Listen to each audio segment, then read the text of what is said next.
क्या हमारा बंगाली होना गुनाह है? हम मुस्लिम है, ये गुनाह है हमारा? বাঙালিদের উপর একটা বড় আক্রমণ যেন শুরু হয়েছে।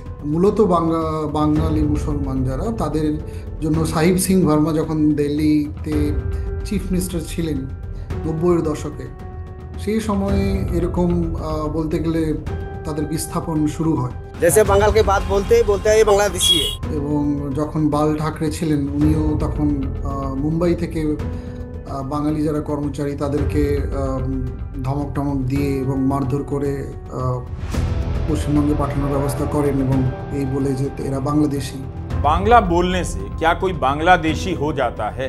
পুলিশ বাঙালি কর্মী, মূলত বাঙালি মুসলমান যারা পরিযায়ী শ্রমিক, তাদেরকে ধরে পশ্চিমবঙ্গ সরকারকে না বলে সোজা বিএসএফ এর হাতে দিয়ে দেওয়া এবং এইভাবে বাংলাদেশে পাঠিয়ে দেওয়া। हिंदी के बाद बांग्ला भारत की दूसरी बड़ी भाषा है। হয়তো 80% বা 90% হয়তো বাঙালি মুসলমান, কিন্তু এর ভিড়ে প্রচুর বাঙালি হিন্দু শ্রমিক এবং মূলত যারা দলিত সম্প্রদায়ের শ্রমিক। इतनी बड़ी और समृद्ध भाषा को बरतने वाले अपने ही देश में बांग्लादेशी कह दिए जाते हैं। একটা হোয়াইট কলার চাকরি করছে এইরকম বাঙালির উপর কি সেরকম আমরা অত্যাচার দেখছি? বা ডিস্ট্রিক্ট ম্যাজিস্ট্রেট ফ্যাক্স করে পাঠাচ্ছে, সেটাকে মানছে না। এই যে বাঙালি বিদ্বেষ তো বলা যায় এখন যা দেখা যাচ্ছে, তো এর জেনেসিস কি, এর ইতিহাস কি? যে বাঙালি বিদ্বেষ, সেটা বাঙালি মুসলমান বিদ্বেষে পরিণত হয়েছে আসাম। पिटाया कैसे पिटाया, मार और उसको फिर छोड़ दिया, क्या किया? छोड़ दिया, मार इतनी पिटाई के बाद छोड़ दिया। तो मतलब कोई सबूत नहीं मिला, कोई सबूत नहीं मिला। ছাড়া পেতে পেতে অন্তত 1 বছর পেরিয়ে গেছে। 1 বছর ওরা জেলে ছিল, এই 3 জন, মানে স্বামী স্ত্রী 18 মাসের বাচ্চা। বাঙালি সমাজের মধ্যে একটা হীনমন্যতাও কাজ করছে। আপামর যে বাঙালি জনতা, তার লিবারেশনের পথের কাঁটা হয়ে দাঁড়াচ্ছে বাঙালি ভদ্রলোক।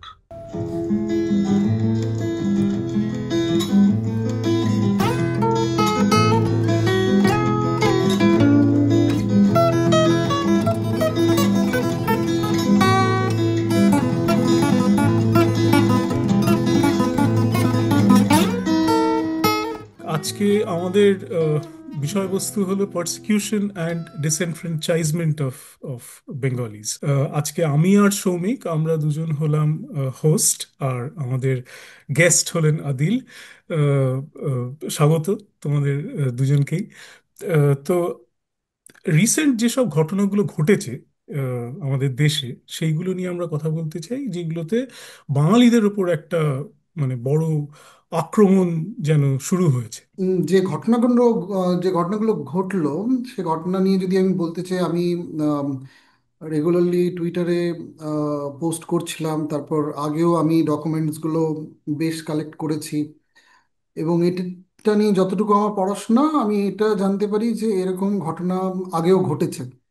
আম, প্রথম আমরা যদি দেখি যে অপারেশন পুশব্যাক বলে একটা খুব ফেমাস পুশব্যাক, একটা আম, আম, এরকম মানে বাঙালি যারা কাজ করছে, মূলত বাঙালি মুসলমান যারা, তাদের জন্য সাহিব সিং ভার্মা যখন দিল্লিতে চিফ মিনিস্টার ছিলেন 90-এর দশকে, সেই সময়ে এরকম বলতে গেলে তাদের বিস্থাপন শুরু হয়। তারপর 1995 1996-এর দিকে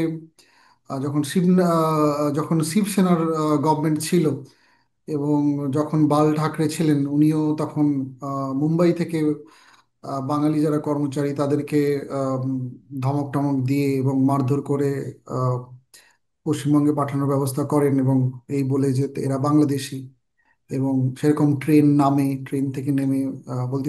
কিন্তু এবার যেটা হয়েছে এই গত কয়েক মাসে, সেটা একটা আলাদা রকমের, এবং এইরকম আমরা কিন্তু আগে কখনো দেখিনি। প্রথমত, যে শুধুমাত্র বাঙালি কর্মীদের মারধর নয়, আম, এবং বিভিন্ন জায়গায়, এবং সেটা প্রথমত বলতে গেলে বিশাল আকার নিল যখন বাংলাদেশে এই জুলাইয়ের যে যে সরকার যে বদল হলো, এবং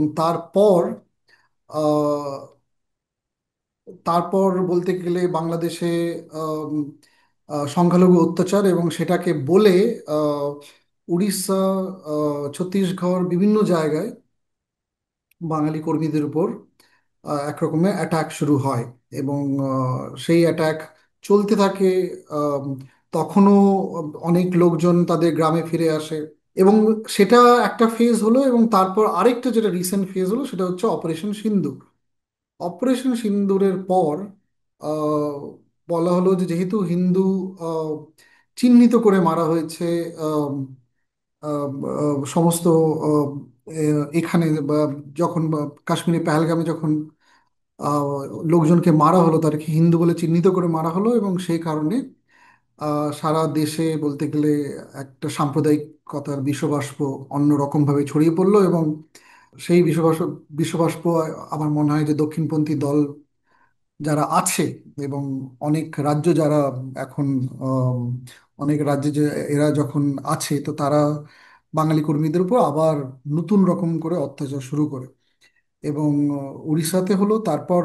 কিন্তু যেটা সব থেকে আমার অবাক লাগলো, যেটা কখনো আগে হয়নি এভাবে পশ্চিমবঙ্গে পাঠানো, যেটা আমি বললাম যে সেটা একটা ইতিহাস আছে 1992, 1996, 98।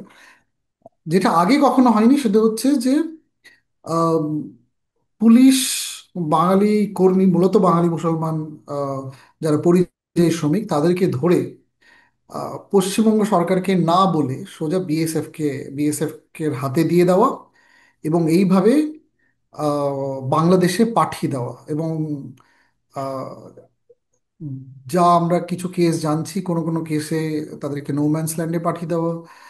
একজন আমাদের এই মুহূর্তে একজন মালদার একজন কর্মী, তাকে বুলডোজারে করে কাঁটাতারের দিকে ফেলে দেওয়া। এই রকম ভাবে আমরা কখনো কিন্তু আগে কখনো দেখিনি। আম, যে বাংলার সরকারকে কিছু না বলে বাংলার আহ, জমির উপর দিয়ে এভাবে লোকজনকে মানে সোজা দিল্লির পুলিশ, রাজস্থানের পুলিশ, গুজরাটের পুলিশ সোজা যাকে বলে বিএসএফ কে দিয়ে দিচ্ছে বা ইন্ডিয়ান কোস্ট গার্ডকে দিচ্ছে, এবং তাদের মূলত কাজ হচ্ছে যে তারা যাতে বাংলাদেশের দিকে এই সমস্ত লোকজনদের পাঠিয়ে দেয়। আহ, এবং আহ, এবং যেটা আমাকে বলতে হবে, এটা খুব ইম্পর্টেন্ট, সেটা হচ্ছে যে সবাই ভাবছে যেটা মূলত বাঙালি মুসলমানদেরই তাড়ানো হচ্ছে, কিন্তু আমরা যা দেখছি এটা ঠিক। আমি এটা বলবো যে হ্যাঁ, হয়তো 80% বা 90% হয়তো বাঙালি মুসলমান, কিন্তু এর ভিড়ে প্রচুর বাঙালি হিন্দু শ্রমিক, এবং মূলত যারা দলিত সম্প্রদায়ের শ্রমিক, আহ, তারাও কিন্তু এই হিংসার শিকার হচ্ছে।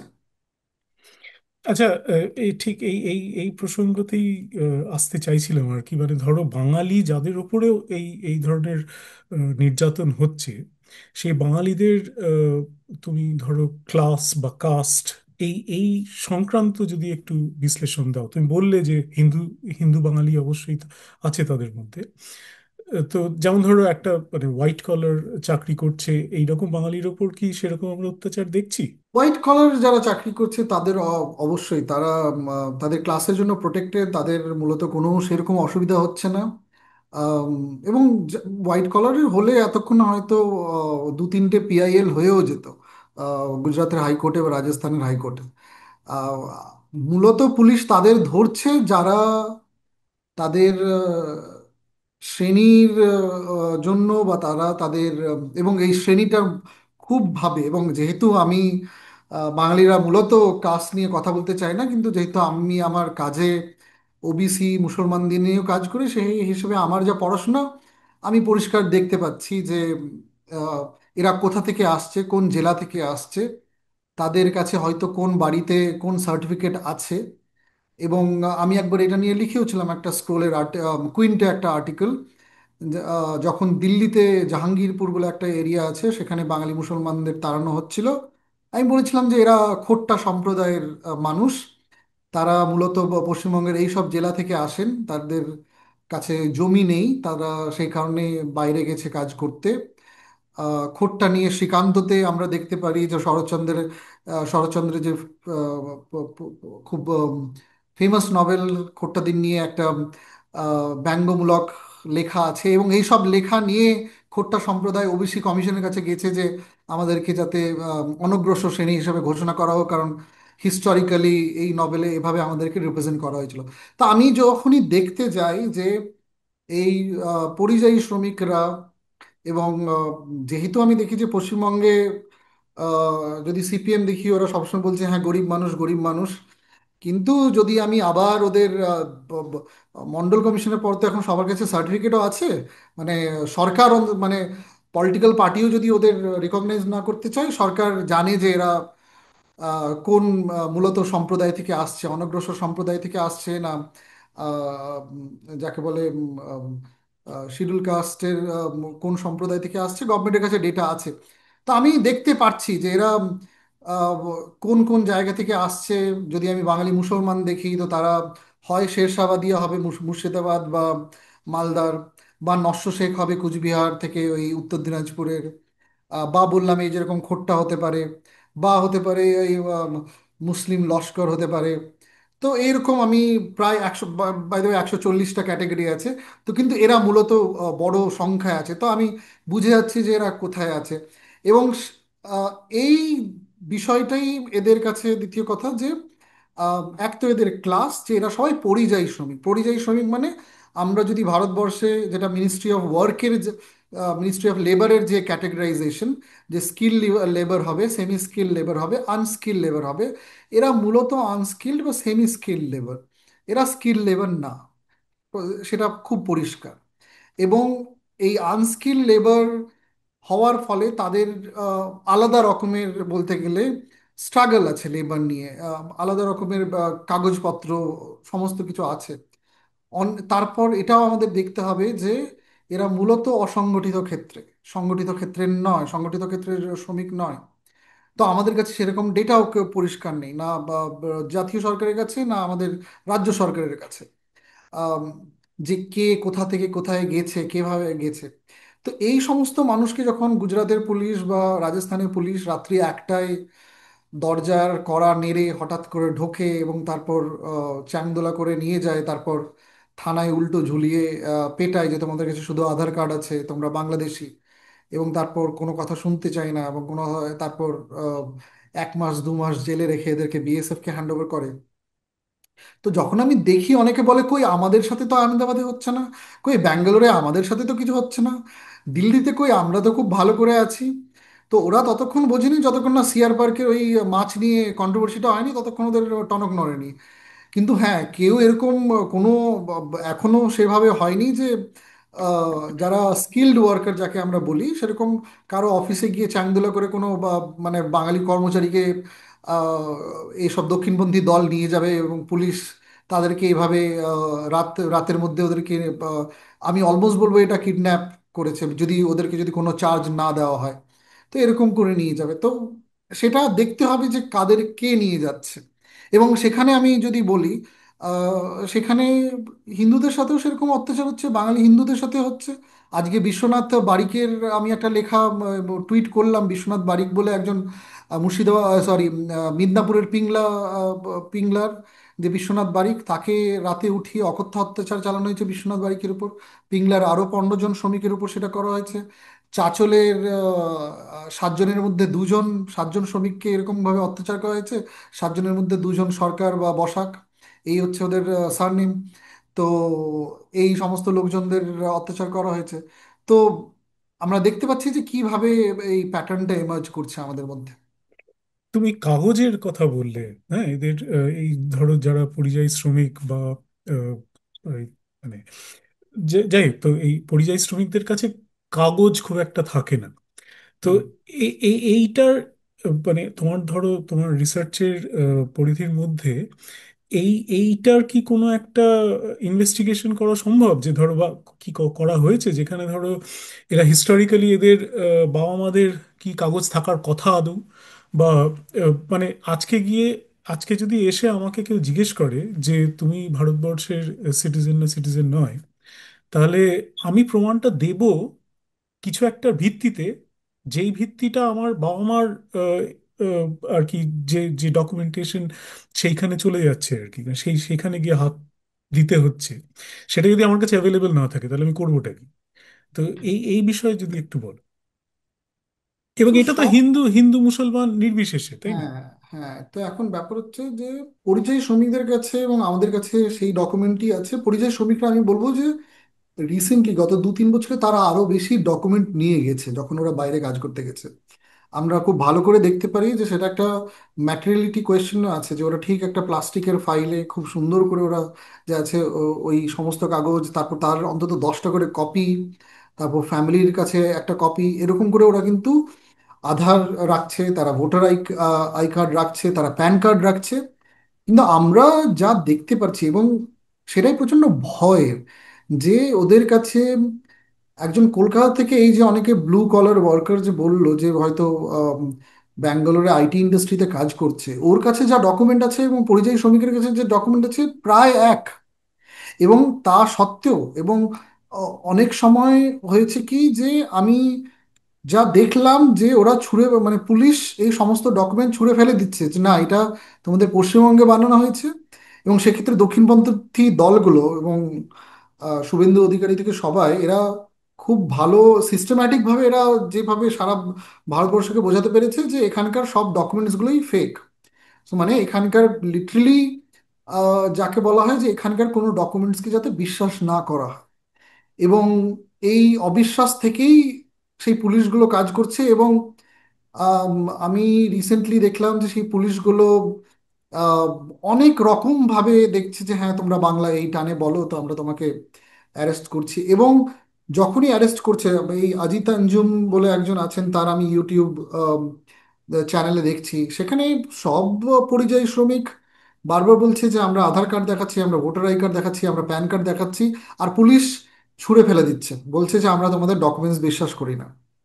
আম, মহুয়া মৈত্রর একটা টুইট এসেছিল, যেখানে মহুয়া মৈত্র বলছে উড়িষ্যায় যখন পরিযায়ী শ্রমিকরা যখন ওদেরকে থানায় নিয়ে গিয়ে অকথ্য অত্যাচার চালানো হচ্ছে, মহুয়া মৈত্র বলছে যে আমার ডিএম, এসএসপি, ফোন নাও তুলছে ইন না। colonial and post-colonial bureaucracy, no one is above the magistrate.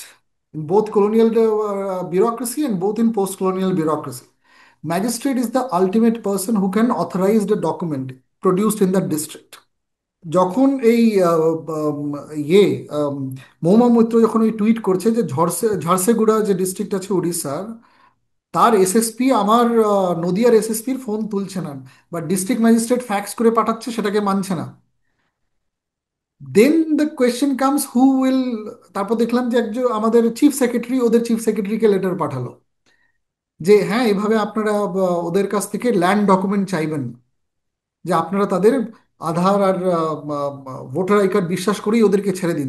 Chief secretary বলছে তারপরও অন্তত সময় লেগেছে। তারপর ওই যাকে বলে হ্যাবিয়াস কর্পাস ফাইল করলো আমাদের রাজ্যসভা চেয়ারম্যান সামিরুল ইসলাম কলকাতা হাইকোর্টে, সেখানে অ্যাফিডেভিট যখন দিতে হলো উড়িষ্যার চিফ সেক্রেটারিকে, তারপর কিছুদিন 7 দিন 15 দিন রাখার পর তারপর আমাদের এই সব পরিযায়ী শ্রমিকদের রাখা হলো। তো কথা হচ্ছে যে এটা ঠিক যে কিছু কিছু হয়তো অ্যারেস্টের কিছু কিছু লোকের কাছে শুধু আধার কার্ড আছে, এই যেমন বিশ্বনাথ বারিক বললো আমার কাছে শুধু আধার কার্ড ছিল, কিন্তু কিছু কিছু লোকজনের কাছে তো আমি দেখছি পাসপোর্টও আছে। এই একজন, और सबसे बड़ी बात इनके पास पासपोर्ट है। এছাড়া আর নাগরিকত্ব কি কারো কাছে থাকতে পারে? এবং সেখানে গিয়েও দেখছি যে সেই, তো আমরা যদি খুব থিওরিটিক্যালি ডিসকাশন নিয়ে যাই, so documentary citizenship is not enough now for the Bengali Muslims, যদি থিওরিটিক্যাল ডিসকাশন যদি হয় এটা নিয়ে। কারণ সেখানে কোনো কিছুই মানে আর প্রত্যেকটা কেসে তো চিফ সেক্রেটারি ইন্টারভিন করতে পারবে না। আহ, যেটা হলো গত 2 মাসে, সেখানে মানে কোন বিউরোক্র্যাট ইন্টারভিন করবে তারপর এরা ছাড়বে কোনো মানে। তো এখন সেখানে দেখলাম যে সেখানে চিফ মিনিস্টার বললেন যে মানে সমস্ত বিজেপি রাজ্যে, West Bengal chief minister Mamata Banerjee বললেন যে একটা মিনিস্ট্রি অফ হোমের সার্কুলার গেছে, সেখানে বলা হয়েছে যদি সাসপেক্টেড বাংলাদেশি আপনাদের মনে হয় পুলিশকে, then you finish the investigation within 1 month and hand it over to BSF or Indian coast guards.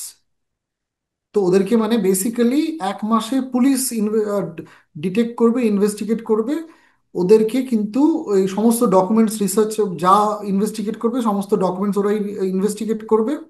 জাজ jury executioners will be the police officers, and they will be immediately handed over to BSF and they will be pushed towards Bangladesh.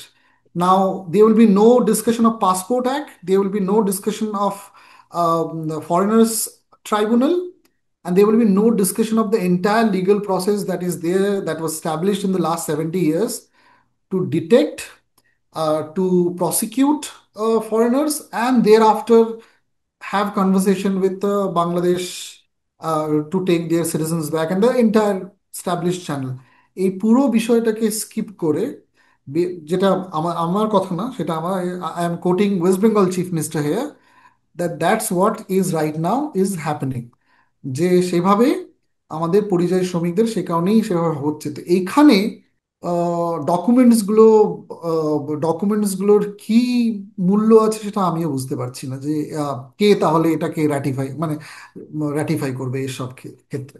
তুমি বললে যে মানে nineties থেকেই কিন্তু এই জিনিসগুলো already হচ্ছিল, রাইট? তাহলে এই যে মানে বাঙালি বিদ্বেষ তো বলা যায় এটা এখন যা দেখা যাচ্ছে, তো এর জেনেসিস কি, এর ইতিহাস কি, মানে ঐতিহাসিক যে ফল্ট লাইন, মানে সেটা কোন অব্দি যাবো আমরা এটা খুঁজতে? না, 1947-এর পর বাঙালি বিদ্বেষ যদি আমাদের রিসার্চ করতে হয় তাহলে আমাদের আসামের বঙ্গাল খেদাও যে আন্দোলন হয়েছে, ন্যাশনালিস্ট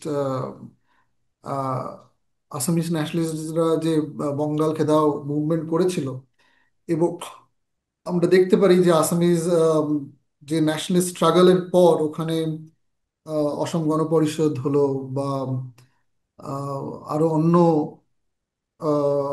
অন্য ওখানকার সমস্ত জাতীয়তাবাদী দলগুলো তারা যে আম, বাঙালির এগেনস্টে যে প্রতিবাদ শুরু করেছিল এবং তাদেরকে সেই সময় বঙ্গাল খেদাও মুভমেন্ট যখন শুরু করেছিল এবং তখন বাঙালি হিন্দু মুসলমান নির্বিশেষে আম, তাদের নিয়ে রাগ ছিল এবং আমরা সেটা দেখতে পারি যে এই আম, বঙ্গাল খেদাও মুভমেন্টটা পরবর্তীকালে বাঙালি মুসলমান খেদাও মুভমেন্টে পরিণত হয় এবং আসামে যে এই ট্রান্সফরমেশন হয়েছে যে এই যে কালেকটিভ অ্যাঙ্গারটাকে যেটা আগে বাঙালি মধ্যবিত্তের দিকে ধাবিত ছিল এবং পরবর্তীকালে সে অ্যাঙ্গারটাই মূলত যে ফিগারটা যে এমার্জ হলো স্পেশালি 1971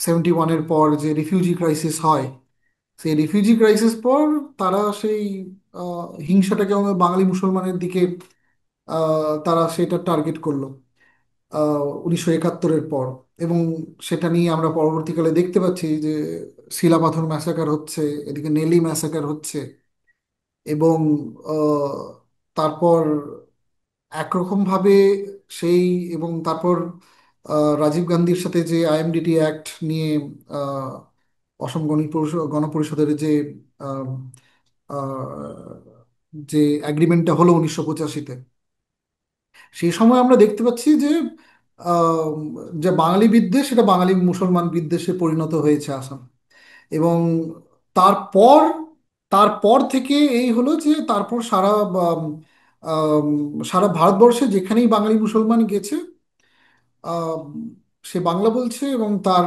নামে শেখ বা হোসেন বা আলী এসব দেখলেই তাদেরকে আহ, বাংলাদেশি বলে আখ্যায়িত করা হয়েছে এবং সেই হিসেবে এবং সেই হিসেবে আমাদের পলিটিক্যাল ইকোনমিও সেভাবে তৈরি হয়েছে যে আমরা এদেরকে বাংলাদেশি বলবো, তারপর তারা একটা আনস্কিল সেক্টরে ঢুকবে এবং আমরা এটার সাথে পলিটিক্যাল ইকোনমি সেক্টরটা আমি এই কারণে বলবো কারণ মুম্বাই থেকে শুরু করে দিল্লি থেকে শুরু করে ব্যাঙ্গালোর থেকে শুরু করে এই শহরগুলোর political economy of west depend করে এই বাঙালি মুসলমান যারা পরিযায়ী শ্রমিক আছে তাদের দিয়ে এবং এটা এই কারণেই পসিবল হয়েছে কারণ এই যে হেডটা প্রডিউস হয়েছে সিস্টেম্যাটিক ভাবে এটার জন্য কিন্তু ওয়েজ যেটা ওটাকে আরো কম করা যায় যদি ওটা কোনো লোকাল মারাঠি কর্মী বা কোনো দিল্লির কোনো কর্মী বা কোনো ব্যাঙ্গালোরের লোকাল কর্মী দিয়ে যদি ওই কাজ করাতে হয় তাহলে ওদের যদি 12,000 টাকা দেওয়া হয় এই যারা বাঙালি মুসলমান যদি হয় এবং আহ, তাহলে তাদের সেটা 6,000 দিয়ে করা যাবে। কেন? মানে আমি একটা বাঙালি মুসলমান যদি হই তাহলে আমি কেন 6,000 টাকায় মেনে নেব, যেটা আমি আমি দেখছি যে অন্য একজন 12,000 টাকা পাচ্ছে। তাকে ভয় রাখা যাবে যে তাকে আমরা যখন তখন জেলে ঢোকাতে পারি, যখন তখন তার আমরা যারা এই তাদের ঘর বাড়ি মূলত যা ওরা চলে থাকছে এবং হয়তো টারপুলিন ইয়ে নিয়ে থাকছে তারা বস্তি বানাচ্ছে আশেপাশে এবং সেই বস্তিগুলো ভাঙা মাঝে মাঝে এবং সেভাবে ভয় ক্রিয়েট করা এবং এবং নানা রকম ভাবে অত্যাচার করা, সেই অত্যাচার করে তাদের কেসে আছে। এবং সেই অত্যাচার করেই বলতে গেলে মাঝে মাঝে যাকে বলে ডিসিপ্লিনিং দ্য লেবার, এটা খুব ইজি হয়ে যায় সেক্ষেত্রে। আহ, এবং সেই ক্ষেত্রেই আমরা দেখতে পাচ্ছি যে তারা হয়তো মেনেও যাচ্ছে। এবং তার আরেকটা জিনিস এটা হচ্ছে যে আহ, ওরা অন্য কিছু কিন্তু সেক্টরে ঢুকতে পারছে না, তাদের জন্য একটা মূলত একটা সেক্টর তৈরি করা আছে এবং সেই সেক্টরেই তারপর ওরা ঢুকছে। আহ, এবং সেখানে নানা রকম ভাবে যাকে বলে ওই সেভেন্টিজের যে অমিতাভ বচ্চনের সমস্ত যে সিনেমাগুলো ছিল, যেখানে ওই বস্তি কন্ট্রোল করা, তারপর তার একজন গুন্ডা আছে এবং সে একজন রেন্ট নিচ্ছে, তারপর শুধু নট অনলি টেকিং যাকে বলে brides but also like disciplining the entire social life in a particular area, that can be done as well in many ways. এটা ঠিক যে আহ, তো নতুন রকম এরকম ভাবে, কারণ আমি একটা কেস খুব ভালো করে বলতে পারি এবং এক্ষেত্রে একজন বাঙালি, এগেন আমি বলবো হয়তো পিছিয়ে পড়া জাতি, পলাশ অধিকারীর কেস আপনারা ইন্ডিয়ান এক্সপ্রেসে আপনারা গুগল করলে পেয়ে যাবেন। পলাশ অধিকারী, তার আই থিঙ্ক বউ রত্না অধিকারী এবং তার 18 মাস, 18 মাসের বাচ্চা, এই তিনজনকে যখন এখানে মানে কর্ণাটকে বিজেপি ছিল, এই তিনজনকে এখানে ভারতুর পুলিশ স্টেশন আছে, ভারতুর পুলিশ স্টেশনে তাদেরকে অ্যারেস্ট করা হয় এবং তাদের কাছে সমস্ত যা ডকুমেন্ট থাকে, আহ, যাকে বলে ইয়ে থাকে, আধার ছিল, ভোটার আই কার্ড ছিল, তাদের তিনজনকে অ্যারেস্ট করা হয়। তারা মূলত ওয়েস্ট পিকার, এগেইন বাঙালি হিন্দু, ওয়েস্ট পিকার। তাদেরকে অ্যারেস্ট করা হয়, অ্যারেস্ট করে তাদেরকে জেলে রাখা হয়। আমরা তখন এটা টুইটারে উঠাই, তারপর লোকাল বিডিও লেটার পাঠাচ্ছে, তাও ওরা পায় না বেল, কারণ তাদেরকে ফরেনার্স অ্যাক্টে, বাই দ্য ওয়ে ফরেনার্স অ্যাক্টে চার্জ করা হলো, কোর্টে প্রডিউস করা হলো, কোর্ট বেল মানা করলো, ডিস্ট্রিক্ট ম্যাজিস্ট্রেট ইন্টারভিন করলো যে না, এরা আমার, আমি সার্টিফিকেট দিচ্ছি, এরা এই বর্ধমান থেকে, এরা এই এরিয়ার। তা সত্ত্বেও তারা ছাড়া পেতে পেতে অন্তত 1 বছর পেরিয়ে গেছে, 1 বছর ওরা জেলে ছিল, এই তিনজন মানে স্বামী স্ত্রী, 18 মাসের বাচ্চা, এরা কিন্তু জেলে ছিল। পলাশ অধিকারী এবং ইন্ডিয়ান এক্সপ্রেসে পাওয়া যাবে এই কেসটা খুব পরিষ্কারভাবে। এগেন আমরা দেখতে পাচ্ছি যে এরা মূলত ওয়েস্ট স্পিকার এবং তারা এই কাজে এসছে এবং সেই কাজের জন্য তারা যাকে বলে গেছে। এবং এখানে অন্তত এই পলিটিক্যাল ইকোনমি অফ ওয়েস্টে কিন্তু এই বাঙালি হিন্দু মুসলমান এটা কিন্তু ইন্টেগ্রাল যাকে বলে কর্মী। এবং খুব এদেরকে এই সমস্ত কিছু করে ওয়েজেসটা কিন্তু খুব ডিপ্রেস রাখা যায়। এবং এই ওয়েজেসটা ডিপ্রেস রাখছে বলেই অ্যান্সিলিয়ারি যতগুলো ইন্ডাস্ট্রি আছে সেগুলো চলছে। আম, এবং সেটার জন্য আবার আমি বলবো যে this will go up to the blue collar job. তার জন্য বলতে গেলে ব্লু কলার জবের কি স্যালারি সেগুলো ডিসাইড হবে, কারণ নাহলে ওদের অন্য কিছু ওয়েজেস ওদের নাহলে আবার বাড়াবার চেষ্টা করলে ওদের আবার সিলিকন ভ্যালির সাথে কম্পিট করতে হবে, এখন যেটা এআই এর সাথে হচ্ছে। তো সেই হচ্ছে কি ব্যাপার। আমি এই আনলেস আনটিল আমরা এই যদি পলিটিক্যাল ইকোনমিটা না বুঝি যে আম, এই যেমন এখন গুরগাঁওতে যেটা শুরু হয়েছে, এখন গুরগাঁওতে urban company has taken over all the apps, যে আপনাদের কাজের লোক নেই, তো আমরা 1 ঘন্টার জন্য লোক পাঠাবো, কিন্তু তার জন্য এই এত টাকা দিতে হবে। তো এখন কিন্তু আহ, যত এইসব বড় বড় হাউজিং সোসাইটি আছে, ওখানে কিন্তু ডোমেস্টিক মেড, ডোমেস্টিক কুক, যারা গাড়ি ওয়াশ করছে, মানে উচ্চবিত্তের জীবন ধারণের জন্য এখানে তো লোকজনরা নিজে কাজ করে না বা বিদেশের মতো, এখানে সবার জন্য হাজারটা চাকর আছে, তো ওই হাজারটা চাকর মিনিমাম ওয়েজের থেকেও কম ওয়েজে চাকরি করছে, এবং সে কারণেই সব ফুটানি সবার। তো ওই ফুটানিটা যদি মেনটেন করতে হয়, তার জন্য যে যে স্যালারি লাগবে, এখন এই স্যালারিটা সবাই বাড়াতে বলবে না, কারণ আহ, যদি এরা ফিরে না আসে গুরগাঁওতে, তাহলে কিন্তু এই নতুন নতুন অ্যাপ আর ডাইসেন আর এসব দিয়ে আসবে এবং এখন এগুলোর কস্ট কিন্তু ভালো বাড়বে, এতদিন যেটা খুব কম কস্টে হচ্ছিল। মানে আইডিয়াল সিনারিওতে মানে ওই গৃহকর্মী যারাই তারা মানে ওই মিনিমাম ওয়েজ বা তার থেকে বেটার টাকা পাবে সেটাই আমরা এক্সপেক্ট করব, কিন্তু যদি ওরা অস্ট্রেসাইজেশনটা ফর্মাল সেক্টরে এন্ট্রি করে, যদি ঠিক বাড়ির মালিক আর বাড়ির চাকরের মধ্যে কোনো যদি অ্যাগ্রিমেন্ট সাইন হয়, ঠিক এবং সেই হিসাবে এখানে সবকিছুই মুখের উপর চলছে। ঠিক ঠিক। তো ওরাল অ্যাগ্রিমেন্টে চলছে, তো সেই ক্ষেত্রে বোঝাই যাচ্ছে যে না কোনো ছুটি আছে না কিছু আছে। এবং 5 4 মাস হাজারটা রকমের কাজ চলছে। এবং আমরা যতগুলো আহ, অত্যাচারের কাহিনী শুনেছি, 13 বছরের, আচ্ছা অনেকগুলো চাইল্ড লেবার আছে এ সমস্ত লোক বাড়িতে, এবং তাদের উপর অকথ্য অত্যাচার হয়েছে, সেক্সুয়াল অ্যাটাক হয়েছে তাদের। তো এরা বাচ্চাদের নিয়ে যাওয়া থেকে শুরু করে সবকিছুই এরা করেছে, গুরগাঁও থেকে শুরু করে। এবং অনেকবার অস্বাভাবিক মৃত্যুর জন্য এই বাঙালি যারা বস্তির লোকজন এরা হাউজিং সোসাইটি অ্যাটাকও করেছে অস্বাভাবিক মৃত্যুর জন্য। মানে বাড়ির মধ্যে এরকম কোনো বাচ্চা মেয়ে মারা গেল অকথ্য অত্যাচারের পর, তারা বস্তি অ্যাটাক করেছে, এবং এইসব অ্যাটাকের পর আরো বাংলাদেশি বলে পুলিশকে লেলিয়ে দিয়েছে হাউজিং সোসাইটিগুলো। এবং তারপর বস্তি ভাঙা হয়েছে, রেট্রিবিউশন হয়েছে। তো এই যেটা কাল পোলানির ওই ডাবল মুভমেন্টের মতো বলতে গেলে এই ব্যাপারটা চলছে ভালো রকম, যে কখনো মার্কেট এক্সপ্যান্ড করছে আর কখনো ওখানে একটা রেজিস্ট্যান্সও আসছে। এটা একটা, এবার যেটা হলো, এবার আই থিঙ্ক আমার মনে হচ্ছে যে এবার আম, এবার একটা আলাদা রকম ভাবে I think different kind of persecution has happened this time in the last 2 months. আমরা যেভাবে দেখে এসেছি অন্তত ছোটবেলা থেকে, যে বাঙালিয়ানাকে যেভাবে ডিফাইন করা হয় সেটা তো খুবই সীমিত একটা তার পরিধি, তাই যে এরকম মানে উচ্চবিত্ত এবং উচ্চ বর্ণ বাঙালি, ব্রাহ্মণ কায়স্থের বাইরে তো যায় না সেটার বৈদ্য, ইয়ে। ব্রাহ্মণ কায়স্থ, বৈদ্য, তিনটে। রাইট, তিনটে। তো এবার কি মনে হয় তোমার যে এখন এই যে বাঙালি সত্তার উপর একটা অ্যাটাক অন্তত পারসিভড হচ্ছে, অ্যাটাক তো ডেফিনেটলি হচ্ছে, কিন্তু এই যে ভদ্রলোক সমাজ, সেখানে এই ভদ্রলোক সমাজ কি সেটাকে বাঙালি সত্তার উপর অ্যাটাক হিসেবে পারসিভ করবে বা করছে? মানে how do they deal with this? বাঙালি সমাজের মধ্যে একটা হীনমন্যতাও কাজ করছে। সেই হীনমন্যতা হচ্ছে যে আমরা সত্যজিৎ রায় রবীন্দ্রনাথের জাতি, আমরা এত আহ, বলতে গেলে লিটারেচার আমাদের, আহ, যোধপুর পার্ক, আমাদের সিআর পার্ক, সমস্ত কিছু আছে এদিকে।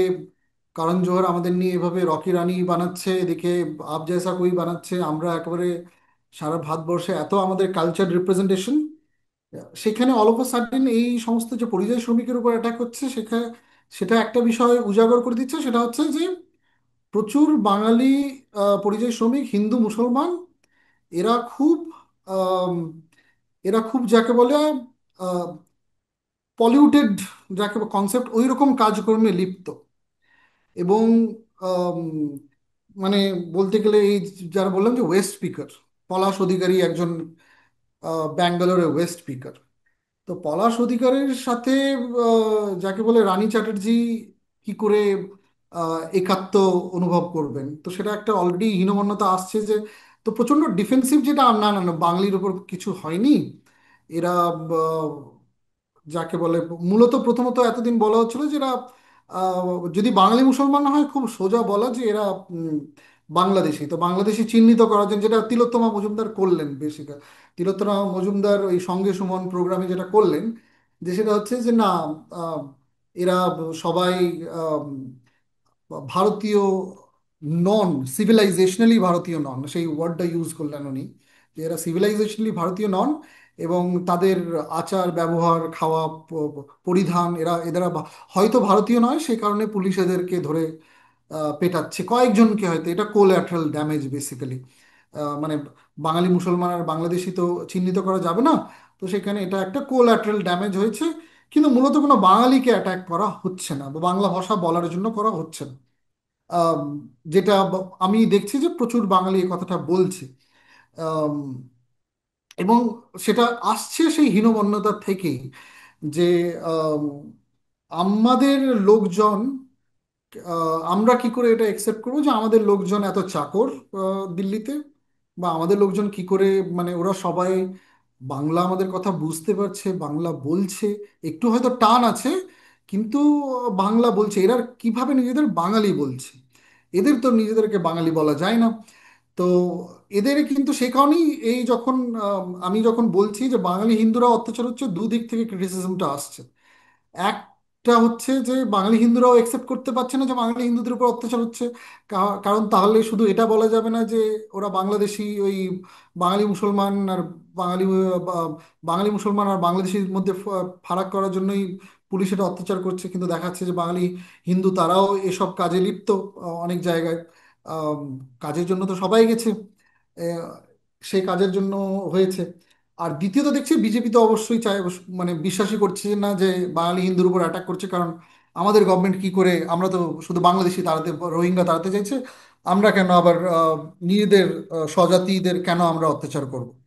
তো আহ, এই দুপক্ষ থেকে আসছে, কিন্তু কিন্তু একটা লিবারেল আমি গ্রুপও দেখছি যে যারা বিশ্বাস করতে চাইছে না।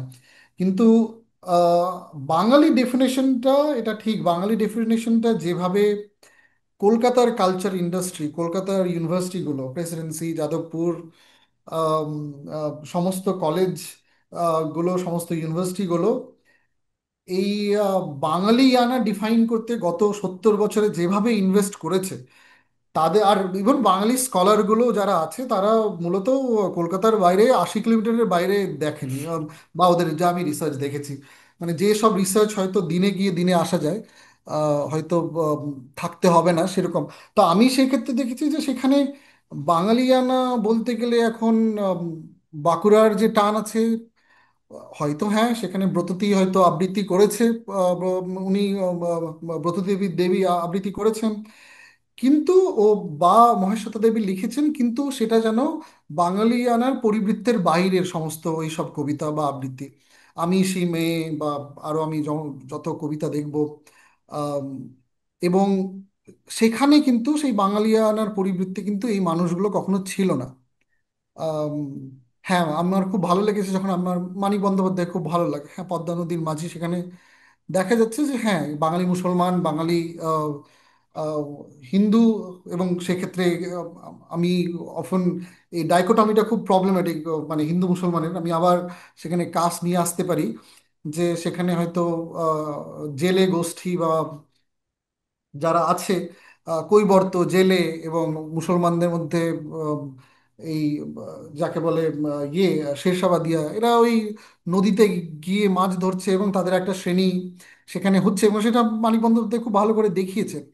আম, তাদের নিজস্ব গান আছে, তাদের নিজস্ব পালা পালা গান আছে, বা তাদের নিজস্ব, কিন্তু এটা ঠিক যে এই বাঙালিয়ানা নিয়ে যে মমতা ব্যানার্জি যে রাস্তায় নামলেন বাংলা ভাষার জন্য, এটা ঠিক যে বাংলা ভাষার বলার জন্য আজকে বিশ্বনাথ বারিক বলছেন, আর ওদিকে যে যে মুসলমান ছেলেটাকে বাংলাদেশে পাঠানো হয়েছে, সে কিন্তু একটা কথা পরিষ্কার বলছে, আমরা আহ, যখন আমরা বাংলা ভাষা বলছি, পুলিশ আসছে এবং বলছে তোমরা কি বাংলাদেশি, বা আমার কাছে, আমি একটা আর্টিকেল লিখলাম স্ক্রোলে, ওখানে পুলিশ বলছে ও বাংলা নেই বল রहे थे, ও কুছ বাংলাদেশি জैसा बोल रहे थे।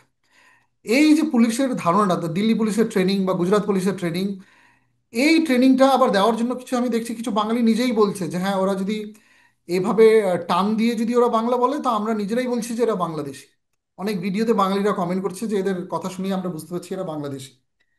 তো সেখানে হচ্ছে যে ওই কলকাতা যে বাংলা, সেটাকে স্ট্যান্ডার্ড হিসেবে ধরে যাতে পুলিশ বাকি সবাইকে ধরে যাতে বাংলাদেশে পাঠায়, সো একটা লিঙ্গুইস্টিক সিটিজেনশিপ এমার্জ যাতে করে, সেটার জন্য কিন্তু অনেক ওই মানে সেই ক্ষেত্রে সেক্ষেত্রে একটা দেখতে পাচ্ছি যে এই ন্যারেটিভটা নিয়ে অনেকে কিন্তু বেশ আনকমফোর্টেবল, যেটা কি বাংলা ভাষা ভাষা বলার জন্য অ্যাটাক, কই সবাই, মানে ওই যে ব্লু কলাররা তো অ্যাটাক হচ্ছে না, কিন্তু নিচু তলার লোক, নিম্ন নিম্ন বর্গের লোক, আহ, তারা কিন্তু বাংলা ভাষা বলার জন্য ঠিক এখানে অ্যাটাক হচ্ছে, এবং তাদেরকে এই বাঙালি পরিবৃত্তের মধ্যে ভাবাটা, সেটা নিয়ে কিন্তু এখনো লোকজনদের প্রচুর সন্দেহ আছে, এবং তারা সন্দেহ প্রকাশও করছে। বর্তমানে যেই চেষ্টাগুলো হচ্ছে যে জাস্ট ধরো রাজস্থান থেকে তুলে নিয়ে গিয়ে বা গুজরাট থেকে তুলে নিয়ে গিয়ে একেবারে ডাইরেক্ট বিএসএফ এর হাতে দিয়ে দেওয়া, পুলিশ যেটা করছে সেইটা তো অফকোর্স ঠিক নয়। কিন্তু তাহলে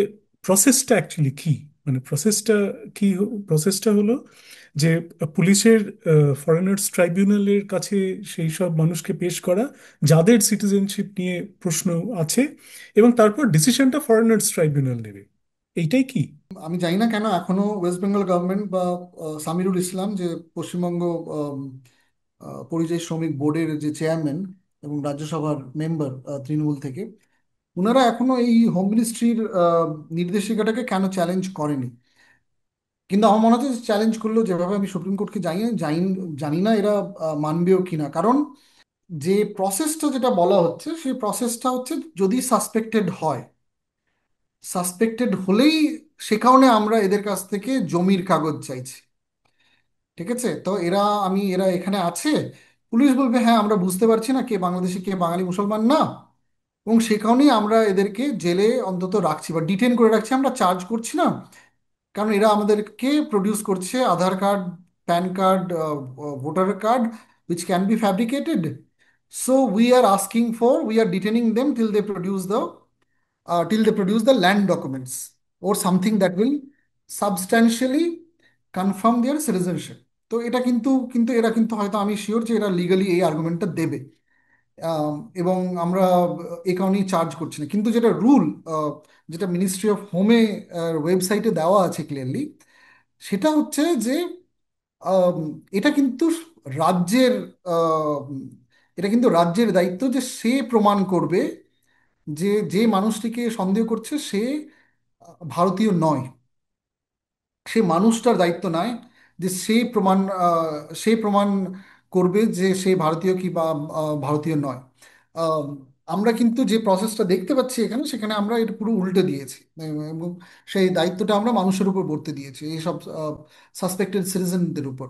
কিন্তু রুল খুব ক্লিয়ার যে যদি কেউ ভিসা ওভারস্টে করে বা ইললিগালি এন্টার করে, এবং সেক্ষেত্রে বিএসএফ কে 50 কিলোমিটার দিয়েছে, বর্ডার থেকে 50 কিলোমিটারের মধ্যে যদি তাদের এখতিয়ার বাড়িয়েছিল রিসেন্টলি, এটা এখনো চ্যালেঞ্জ হয়নি।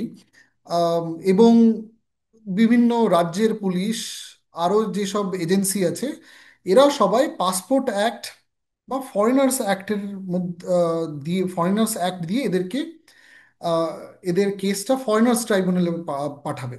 আম, এই যেটা ক্ষেত্রে আসামের ক্ষেত্রে হয়েছিল, প্রথমে ডি ভোটার করলো, ডি ভোটার করার পর তাদেরকে ফরেনার্স ট্রাইব্যুনালে পাঠালো। আম, অনেক ক্ষেত্রে এগুলো কিন্তু লোকাল ফরেনার্স ট্রাইব্যুনালে না গিয়ে লোকাল কোর্টে যায়। যেমন আমি জানি শিলিগুড়ি কোর্টে প্রচুর কেস যায়, এরকম শিলিগুড়ি কোর্টে হলো, জলপাইগুড়ি কোর্টে গেল, বা কুচবিহারের কোর্ট, তুফানগঞ্জ কোর্টে গেল। এইসব কোর্টে কিন্তু প্রচুর এরকম কেস হচ্ছে। এবং আমি বলছি না যে আহ, বাংলাদেশিরা ইললিগালি ভারতে আসছে না, এসছে, এবং সেরকম কেস হয়েছে যখন এই আম, জুলাই জুলাইয়ের পর বাংলাদেশে যখন সরকার বদল হলো, তখন কিন্তু প্রচুর আওয়ামী লীগের লোক কিন্তু ভারতে ঢুকেছিল, এবং এদিক ওদিক দিয়ে ঢুকেছিল, তাদেরকে পুলিশ ধরেও ছিল, তাদেরকে গিয়ে শিলিগুড়ি কোর্টে প্রডিউস করেছিল পশ্চিমবঙ্গের পুলিশ, এবং তাদেরকে কিন্তু তাদের এগেনস্টে কেস চলছে। আম, এটাই হচ্ছে প্রসেস, এটাই হচ্ছে লিগ্যাল প্রসেস, যে আমরা চার্জ করব under this acts, passport act বা ফরেনার্স অ্যাক্ট, এবং চার্জ করে আমরা কোর্টে তুলব, এবং কোর্টে হিয়ারিং হবে, যেভাবে যে সমস্ত কেস হয় হিয়ারিং হয়ে সেখানে যখন প্রুভ হয়, then the police will, after it is proved that that person is a foreigner, and then we will hand it over to BSF, and BSF will talk to BJP, and that's how the handover will take place. Ministry of হোমের এই রিগার্ডে একটা নোটিফিকেশনও আছে, গাইডলাইন্সও আছে। সেক্ষেত্রে I think this is a state of exception, যেভাবে এই last 2-3 মাসে ঘটনাগুলো ঘটছে, সেখানে আমরা দেখতে পাচ্ছি যে এই প্রসেসটা আর ফলো হচ্ছে না, এই প্রসেসটা ফলো হচ্ছে না। এবং আম, হিমন্ত বিশ্ব শর্মা, আসামের চিফ মিনিস্টার, খুব গর্বের সাথে বললেন যে আমাদের কাছে একটা স্টেটমেন্টও আছে যেখানে উনি গর্বের সাথে বলছেন যে আমরা এই লিগাল ইয়েতে লিগাল চক্করে আর পড়তে চাইছি না, অনেক সময় লেগে যাচ্ছে। আমরা সোজা এরকম ভাবে ভারতে ঢুকলে, সাসপেক্টেড মনে হলে আমরা বিএসএফ কে দিয়ে দিচ্ছি, এবং বিএসএফ তার কাজ করছে। তুমি তুমি এই যে ধরো প্রসেসের যে বদলের কথা বলছো, এইটার সাথে তো ইমিডিয়েটলি আর একটা প্রসেস যেটা বদলাচ্ছে, সেইটার একটা মিল পাচ্ছি।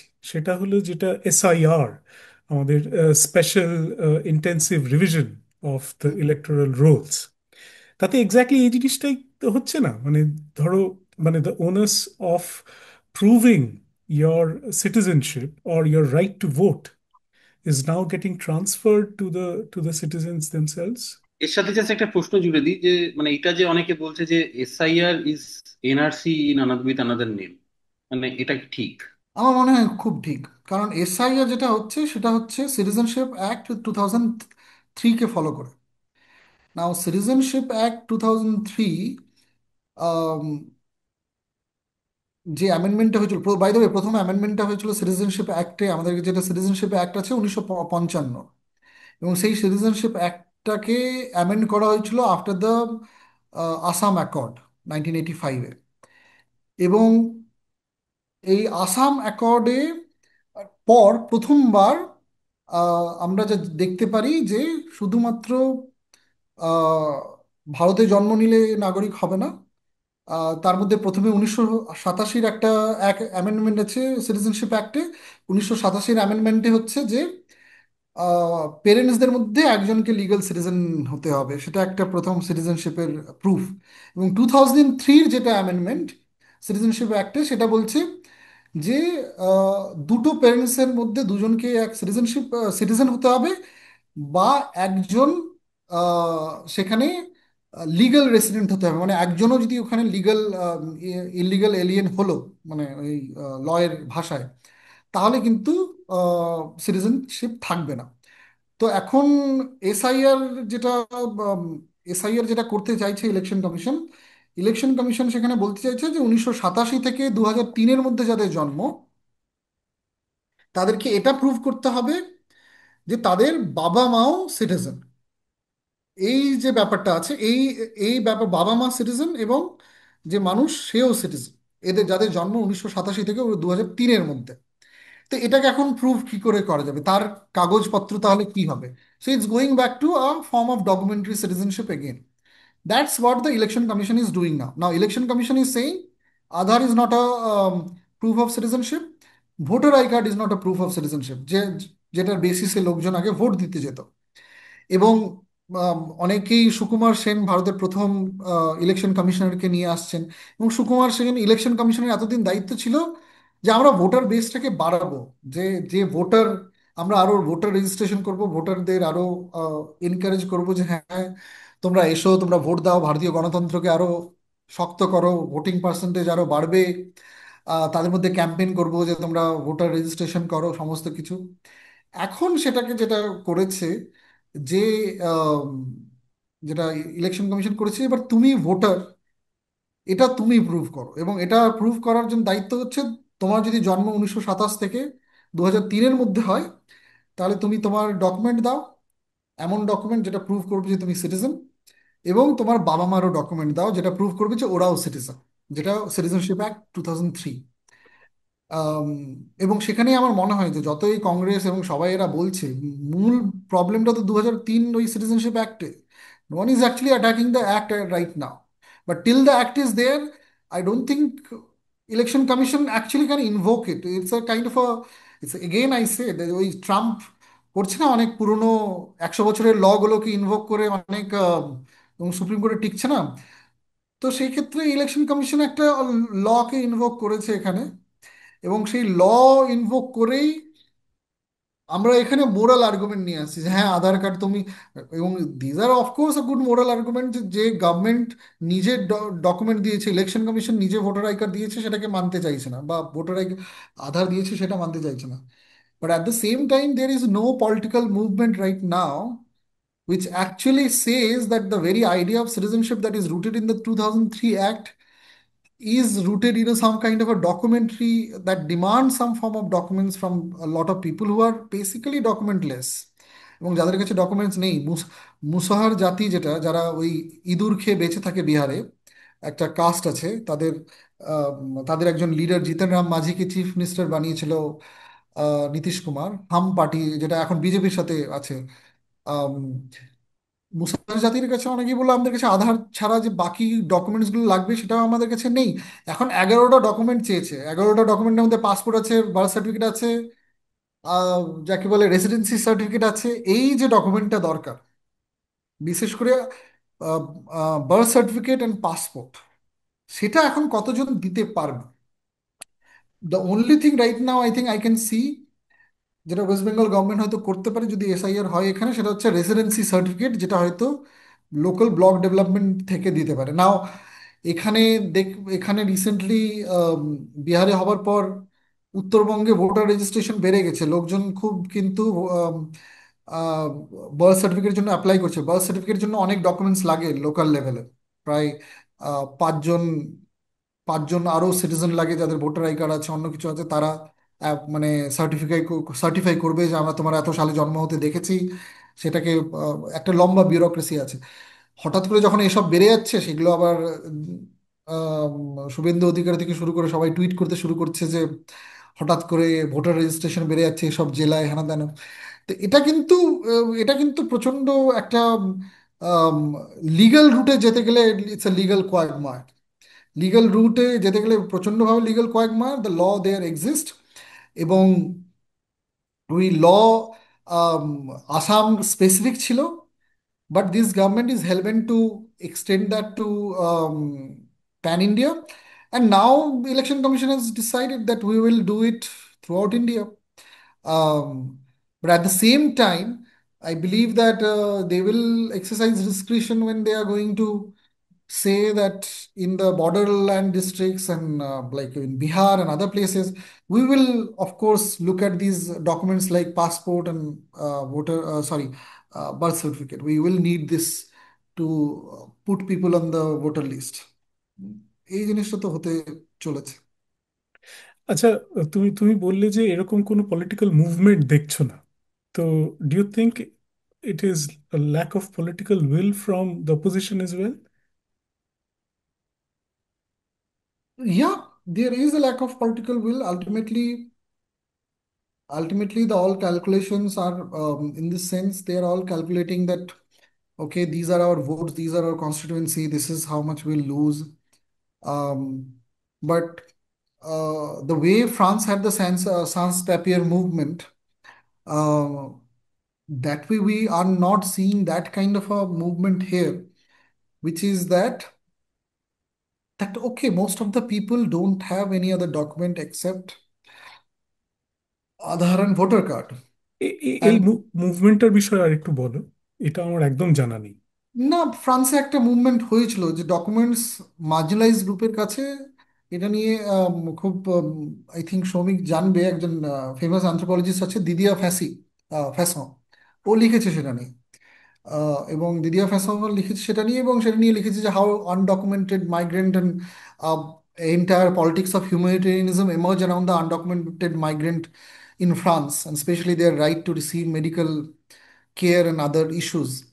Um, a kind of a humanitarian movement that everyone belongs somewhere, and especially they deserve some kind of a social welfare scheme and everything like এটা that. এটা কোন সময়?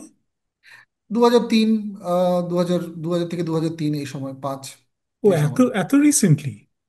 হ্যাঁ হ্যাঁ, এসব রিসেন্ট মুভমেন্ট, এবং দ্বিতীয় fashion science paper movement Google করলে এসব নিয়ে পেপার পেয়ে যাওয়া যাবে। আচ্ছা। আম, এবং সেক্ষেত্রে আমি আম, দেখতে পাচ্ছি যে সেরকম মোরাল কোনো মুভমেন্ট এমার্জ হচ্ছে না around the SIR. Around the SIR, somehow it's becoming like a cat and mouse game. Uh, এবং যে 2003 অ্যাক্টে যে প্রবলেম আছে সেটা কিন্তু কেউ যে হাইলাইট করার পলিটিক্যাল উইল বা সাহস দেখাতে এখনো কেউ পারছে না, যে ওই অ্যাক্টে একটা বিশাল বড় প্রবলেম আছে। এবং ওই অ্যাক্ট কারণ অনেকে মনে করছে, কারণ আরেকটা হচ্ছে প্রবলেম হচ্ছে যে সবাই মনে করছে যে ওই অ্যাক্টটা অ্যাপ্লিকেবল হবে ম্যাক্সিমাম আসাম, এবং এখন সেটা এক্সটেন্ড হবে ফর দ্য ওয়েস্ট বেঙ্গল।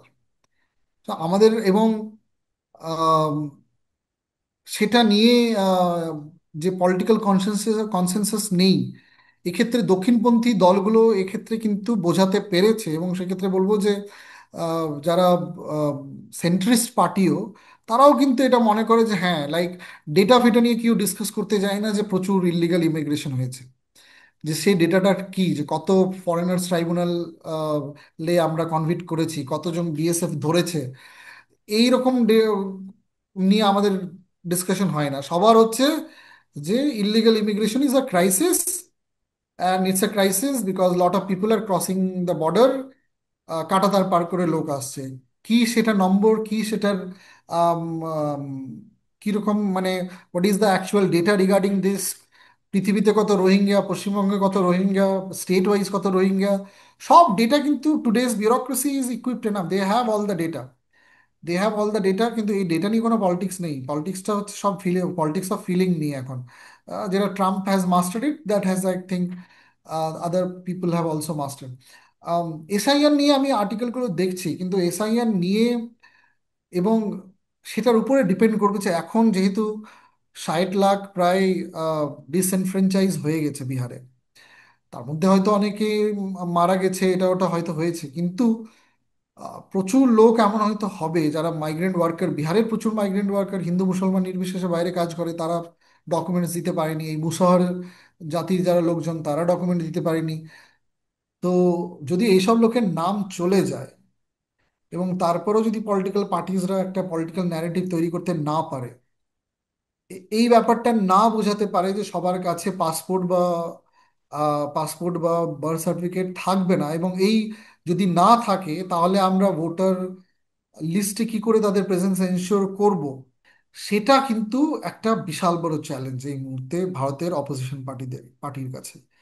এবং এটা অফকোর্স সেদিক থেকে দক্ষিণপন্থী দলের জয় যে ওই সিএ প্রোটেস্টের শকটাকে অ্যাবজর্ব করে এরা কিন্তু ইলেকশন কমিশনকে দিয়ে এটা আনঅফিসিয়াল এনআরসি বলুক যাই বলুক, এনআরসি হচ্ছে। 2003 citizenship act is being followed in letter right now, and that's why Supreme Court is also like hesitant to put a stay as well. I mean একজন জাস্টিস সুধাংশু ধুলিয়া এটা বলল যখন আগের বেঞ্চটাকে ছিল, ও জাস্টিস সুধাংশু ধুলিয়া বলল যে আমার কাছেও এই ডকুমেন্ট আছে, তো কনসিডার করা হোক। It was not a legally binding order. But after that, when now there is a different next Chief Justice, Justice Suryakant, is there in this bench. He and the other judge, they have not stopped it, and they just mere requested. But ultimately, um, there is no legal order as such. So at the moment, Election Commission is very clear in its aim and objective that this is what we are going to do. Um, লোকজন আর কি tweet করছে আর article করছে। আম, এখন পর্যন্ত আমি যে খুব বড় একটা এই কাইন্ড অফ ডকুমেন্টস নিয়ে যে একটা ডিসকাশন হবে, আম, একটা মুভমেন্ট আমি এখনো দেখিনি। এবং আই থিঙ্ক সেটা ডিপেন্ড করবে যে how the right-wing parties will hegemonize politics in the next 5 to 10 years. That will depend. If opposition parties uh, don't understand the game and basically happy with leader of opposition status and all of that, then I think it's a sad fact. তুমি যেটা বললে সেইটার সূত্র ধরেই এই প্রশ্নটা করছি। If this is true, যে ধরো CA, NRC in particular, NRC তে যেটা করার প্ল্যান ছিল সেইটাই এসআইআর এর মাধ্যমে করছে, তাহলে সিএ এনআরসির কম্বিনেশনটা নিয়ে এত হইচই হলো, সবাই রাস্তায় নেমে এতভাবে সরব, কিন্তু এসআইআর এর বিষয়ে আমি যোগেন্দ্র যাদবকে বোধহয় সব থেকে বেশি মানে প্রোঅ্যাক্টিভলি এইটার বিষয়ে হুম, প্রোটেস্ট করতে দেখছি। In fact I hmm, think his মানে Yogendra Yadav is one of the people yeah, who are taking, who is taking forward the case, মানে যারা কি বলে অ্যাপিলেন্টসদের মধ্যে একজন।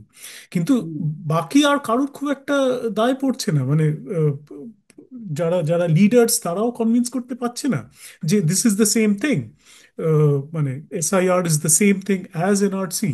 এইটা লিডাররা তাহলে কি তারা নিজেরাই বুঝতে পারছেন না?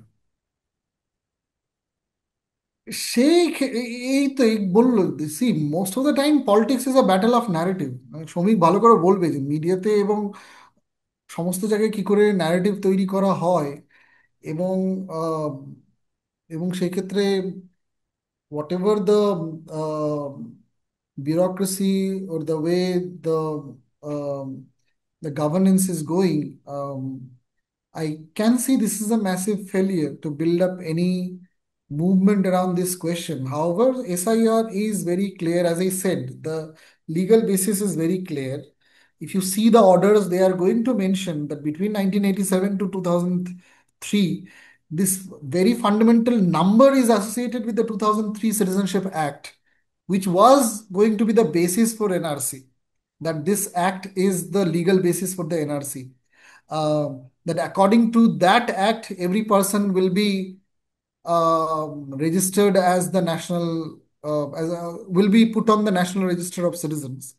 সো এসআইআর তো ওই সেম অ্যাক্ট ইউজ করে হচ্ছে, সেম কিছু করে হচ্ছে, এবং সেটা নিয়ে আম, এত লোকজন বাদ যাচ্ছে, এবং আম, সেক্ষেত্রে কিন্তু কি হবে এখন দেখা যাক। কিন্তু এটা ঠিক যে যে আমরা সিএ নিয়ে যে প্রোটেস্টটা দেখেছিলাম আমরা এখন সেটা দেখছি না, এবং that's in a way is a kind of, and it has been done through a election commission which is supposedly an independent institution. At that moment, at that time, there were a lot of loose statement like uh, पहले NRC फिर CA and then there will be a filter and all of that. So there will be a lot of like political aggression at the time. Right now, the language is couched in finding the true voters, and fixing the voter.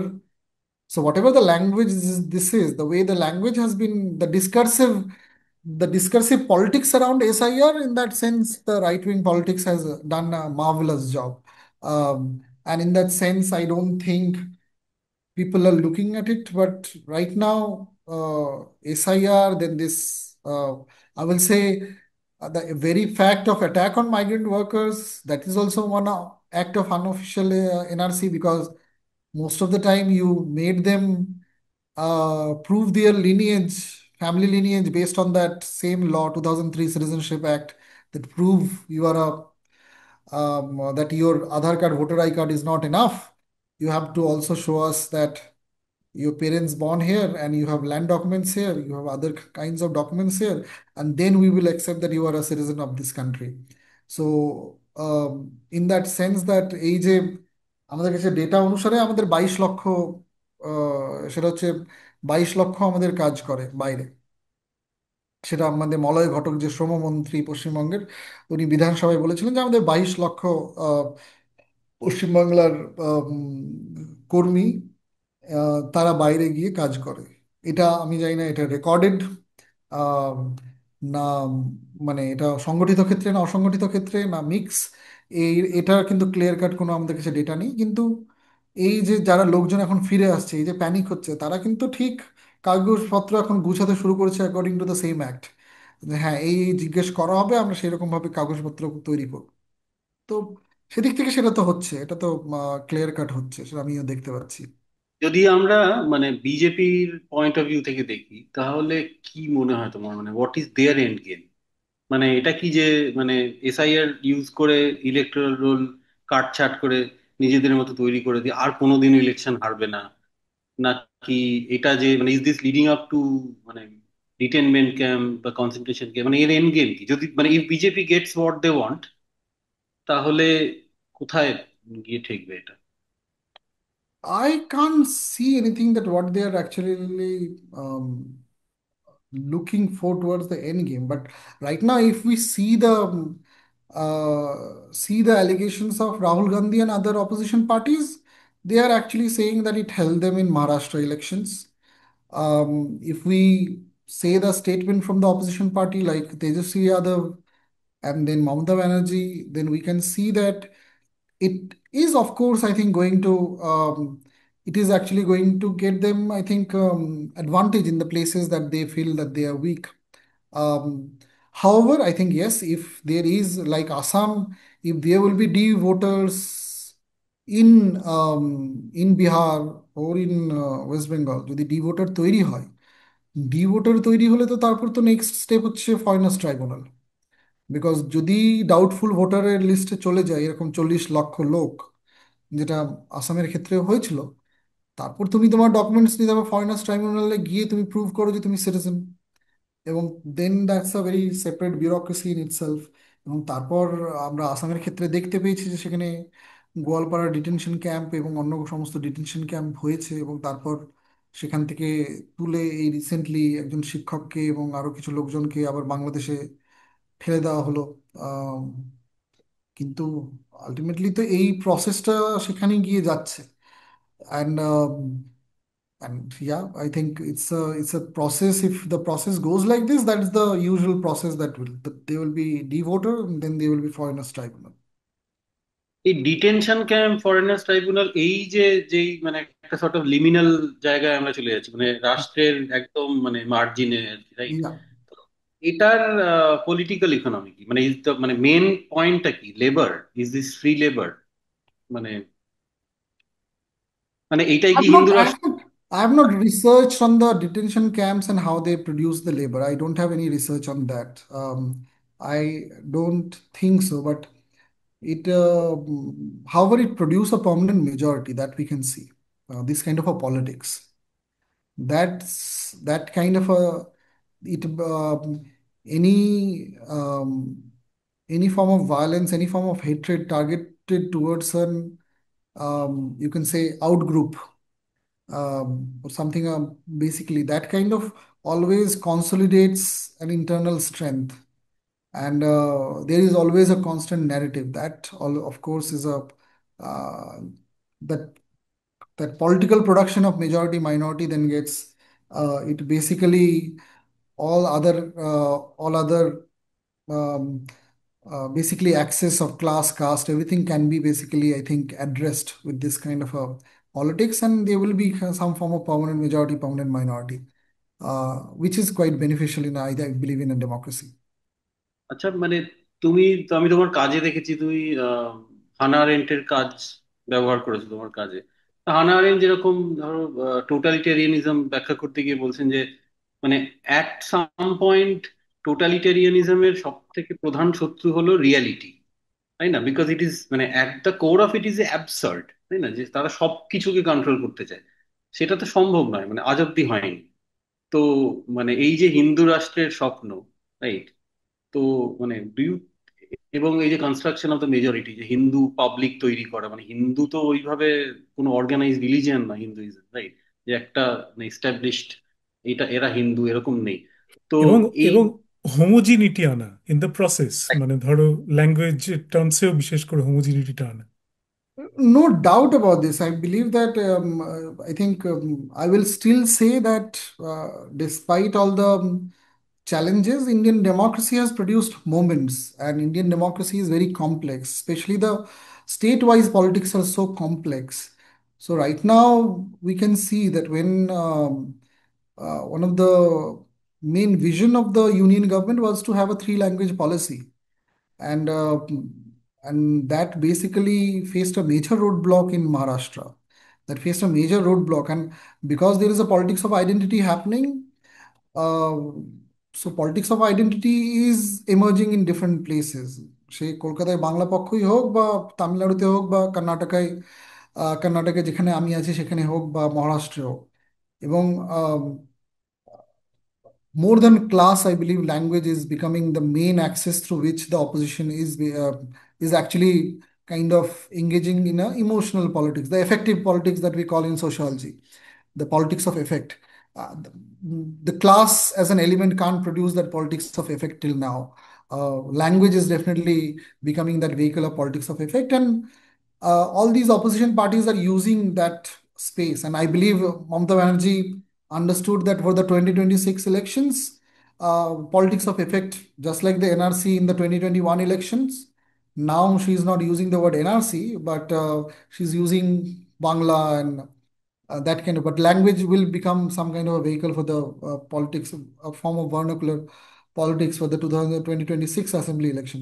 So সেটা এসছে, এবং এটাও বলবো যে whatever the goal of the Indian ruling party, they are also, I think, constantly engaging with different kinds of issues, and especially with regard to caste, with regard to question of welfareism and everything.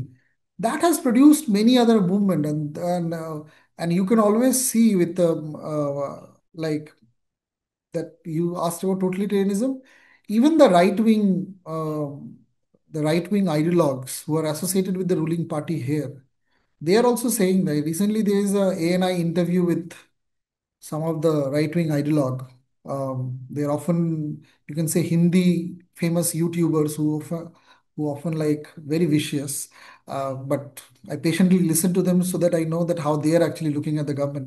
Um, and they actually started to say that, we are now finding it so problematic that um most of the ruling party supporters want that totalitarian state and just don't want any criticism of the leader, and this has created a major and the main victim is the truth, and And they are saying this, that the main victim is the truth, because everything has to be justified to protect the image of the leader.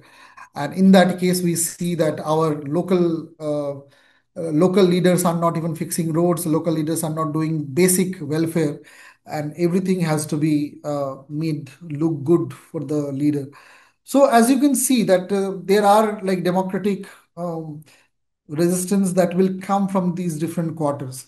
However, as I said, a policy like SIR and then the uh, what I can say is that the political meek response or failure to build a movement, that it is an unofficial NRC, or why 2003 Citizenship Act is going to be is fundamental to all this exercise with regard to the migrant workers or with regard to the SIR exercise. This very search of land document and lineage of is to establish the citizenship. Ultimately, I believe that yeah, there are moments of crisis and there are moments of, as you can say, resistance that always happen. I think in a democracy, and depends upon that who are actually, I think, winning this battle to produce the majority that is required in our first past the post system to get that particular voting percentage. আচ্ছা, আমার মানে এই যে Democratic resistance, সেটা নিয়ে একটা প্রশ্ন আছে। তো আমি মানে আমার প্রশ্ন হলো যে বাংলার সমাজে কি সেই রিসোর্সেস আছে? মানে মানে ইন্ডিয়ার এক ধরনের বহুত্ববাদ, যেটা এই দক্ষিণপন্থী দল চায় না, রাইট? মানে ধরো আমি একটা এক্সাম্পল দিই। আমি বছর দুয়েক আগে পুনেতে কিছুদিন কাজ করেছিলাম। তো সেখানে আমি লোকায়েত বলে একটা দলের সাথে যুক্ত ছিলাম কয়েকদিন, কিছুদিন কাজ করেছিলাম। তো ওরা যেরকম মানে মানে এক ধরনের সিনক্রেটিজমকে প্রমোট করার চেষ্টা করে, তাই তো ওদের সেই জন্য তারা ধর্মকেও এড়িয়ে যায় না, ধর্মের মধ্যে দিয়ে ধর্মের সাথে এনগেজ করে তারা তারা নিজেদের কথা রাখে। তো যেরকম সান্ত তুকারাম, বাসাবান্না, মানে এই এরাও এদের inspiration, also Ambedkar, but also Gandhi. হ্যাঁ, এরকম। তো তোমার কি মনে হয় যে মানে বাংলার ইতিহাস, বাংলার সমাজ, যে আমাদের কি সেই ডেপথ, সেই ডেমোক্রেটিক বা এই বহুত্ব আছে, যে মানে যেটা দিয়ে আমরা কাউন্টার করতে পারবো? আমি একটা ব্যাপারে তো সবসময় ক্রিটিসাইজ করেছি এটা, এবং অনেকে এটা পছন্দ করে না, কিন্তু আমি এটা বলেছি যে social justice politics, despite that UP or Bihar, we consider them badlands, but social justice politics emerged there. Um, and it it democratized the society to some extent. Democratized the society as in previously marginalized group, some groups got the taste of some power. Uh, and through that, some form of middle class emerged there. Within that, I mean, though still like per capita they are quite lower, but within that, some form of democracy, the social justice politics emerge. There is some kind of a vision that how we want to change the society, and there is some kind of a, and that's why there is so much resistance as well. There is so much violence as well in this society. Same way Tamil Nadu happened with the Periyar, and then of course Maharashtra with the social justice politics. আমার যতগুলো এখানে student আসে, আপনার এপিইউতে MA ডেভেলপমেন্টে Maharashtra থেকে এবং সমস্ত জায়গা থেকে বেশি আসে। তো আমার ক্লাসে যখন আমি সোশ্যোলজি পড়াই, তো যারা মহারাষ্ট্রের স্টুডেন্ট তারা সব কাজ নিয়ে দারুণ পড়াশোনা, লাইক ওরা সবাই ফুলের গুলামগিরি পড়েছে বা আম্বেদকর পড়ে নিয়েছে, এবং গ্রামের প্রত্যন্ত স্টুডেন্টস হলো। আর যদি আমার স্টুডেন্টস যদি এখানে কলকাতার সেন্ট জেভিয়ার্সেরও স্টুডেন্ট আছে, প্রেসিডেন্সিরও স্টুডেন্ট আছে আন্ডারগ্রেড করে মাস্টার্স করতে, ওরা ঠিক মানে একটু যখনই কাজ নিয়ে আমি যদি পড়াতে যাই, বেশ তাকে যে হচ্ছেটা কি টাইপের। তো সেটা আমি দেখতে পারি, এবং আমার সেখানে যেটা মনে হচ্ছে যে আম, আমাদের যে কলকাতার যে পলিটিক্সটা, সেটা কিন্তু সেভাবে সোশ্যাল জাস্টিসের পলিটিক্সটাকে অনেকদিন আটকে রাখতে পেরেছে। এবং ঠিক আছে যে আমরা আম, বলতে গেলে একটা আমাদের অনেকদিন প্রথমে কংগ্রেস ছিল, তারপর লেফট আসলো, এবং সেখানে আমরা খাওয়া পড়ার কথা বললাম, এবং কলকাতায় এটা ঠিক যে ওয়ার্কিং ক্লাসের একটা আলাদা, এখনো একটা আলাদা রেসপেক্ট আছে, যেটা হয়তো অনেক জায়গায় নেই। এইসব ব্যাপার আছে, questions of dignity and all of that. কিন্তু পাওয়ার শেয়ারিং কিন্তু সেভাবে হয়নি, এখনো ওই ব্রাহ্মণ কায়স্থ বৈদ্য ওর মধ্যেই ঘোরাফেরা করছে লিডারশিপ। এবং যখন এই যে আমি বললাম ডেমোক্রেটিক রেজিস্ট্যান্সের কথাটা, এই ডেমোক্রেটিক এবার যে কংগ্রেস যে বিজেপিকে 240-এ আটকে রাখতে পেরেছিল, তার মূল কাণ্ডারি সেদিক থেকে রাহুল গান্ধী, এবং রাহুল গান্ধী সেটা খুব পরিষ্কারভাবে বলল যে আমি সংবিধান আর সোশ্যাল জাস্টিস নিয়ে পলিটিক্সটা করবো এবার। এবং সেখানে কিন্তু লাভ পেয়েছে, 99 পৌঁছে গেল, হ্যাঁ পুরো জিততে পারেনি, কিন্তু একটা জায়গায় মানে এই কনস্টিটিউশনে পলিটিক্সে কিন্তু উত্তরপ্রদেশে কিন্তু আটকে দিয়েছিল। এটা একটা বড় 2024-এ বড় উপলব্ধি অপোজিশনের কাছে। ইন্ডিয়ার ইন্ডিয়া যে অ্যালায়েন্স হয়েছিল, ইন্ডিয়া অ্যালায়েন্সে যখনই কাস্ট সেন্সাস নিয়ে কথা হয়েছিল, আহ, একটা দল সব থেকে বেশি অপোজ করেছিল, সেটা হচ্ছে তৃণমূল কংগ্রেস। এবং খুব পরিষ্কার বলেছিল যে আমরা এখানে কাস্ট ফার্স্টের রাজনীতি চাই না, আম, এবং এই আমরা কাস্ট সেন্সাস ব্যাপারটা চাই না। এখন আম, আমি যখন পশ্চিমবঙ্গের রাজনীতি দেখি, পশ্চিমবঙ্গের রাজনীতি আমি সেক্ষেত্রে দেখি যে আম, এখন পশ্চিমবঙ্গের রাজনীতি করলে কি মাথায় আসবে? এসএসসি আসছে, এসএসসি নিয়ে চাকরি নিয়ে আসবে। আম, আর কি আসছে? ওই the very unfortunate case that happen in the medical college, সেটা আসবে। আমরা যে সমস্ত পশ্চিমবঙ্গে এখনো আন্দোলন দেখছি বা গত 11 বছরে দেখছি, আম, সেটা কিন্তু আমি I don't find it much hopeful. This is basically this is basically going back to the same arrangement, মানে থোর বড়ি খাড়া, খাড়া বড়ি থোর, বেসিক্যালি সেই পলিটিক্সটা আইদার এখান থেকে ওদিকে যাবে বা ওখান থেকে এদিকে আসবে। হ্যাঁ, this is there is, I think there is often an accusation, and yes, which is the criminalization of politics, increased criminalization of politics. CPM এর জমানায় আমরা শুনেছিলাম আম, হারমাত বাহিনী, এখন আমরা অন্য রকমের গ্রামগঞ্জে আহ, এটা ঠিক যে শিক্ষা ব্যবস্থা একেবারে মানে ভেঙে পড়েছে অনেক রকম ভাবে। New form of welfareism has created new forms of patron client network. Uh, but ultimately, the questions about, do you see any vision of social justice? No, I don't think there is any vision of social justice. Do you see that marginalized groups will be given a seat of the power? No, that kind of politics we don't even see here. Um, this is also true, however, it is kind of thought of as a যে করার হয় করছি, কোনো vision সেরকম নেই। তো এটা ঠিক যে আহ, যে পার্টি হিসেবে আহ, মমতা ব্যানার্জি যখনই কোনো লিস্ট বের করবে যে হ্যাঁ আমরা এই সমস্ত লোকজন ইলেকশনে লড়বে, তো বলবে যে হ্যাঁ আমরা এতজন যাকে বলে আম, ইয়ে থেকে, শিডিউল কাস্ট থেকে আমরা এতজন ক্যান্ডিডেট দিয়েছি, শিডিউল ট্রাইব থেকে এতজন ক্যান্ডিডেট দিয়েছি, যে উইচ বেসিক্যালি ফলোজ যে হ্যাঁ মানে সরকার বলে দিয়েছে 15% দেবো, 7% দেবো, তো আমরা এত একটা রিপ্রেজেন্টেশন দিচ্ছি, সেখানেই তোমরা খুশি থাকো। আর সেই রিপ্রেজেন্টেশনেই মানে সেই রিপ্রেজেন্টেশনেই তোমরা পলিটিক্স করো, সেই রিপ্রেজেন্টেশনই হবে।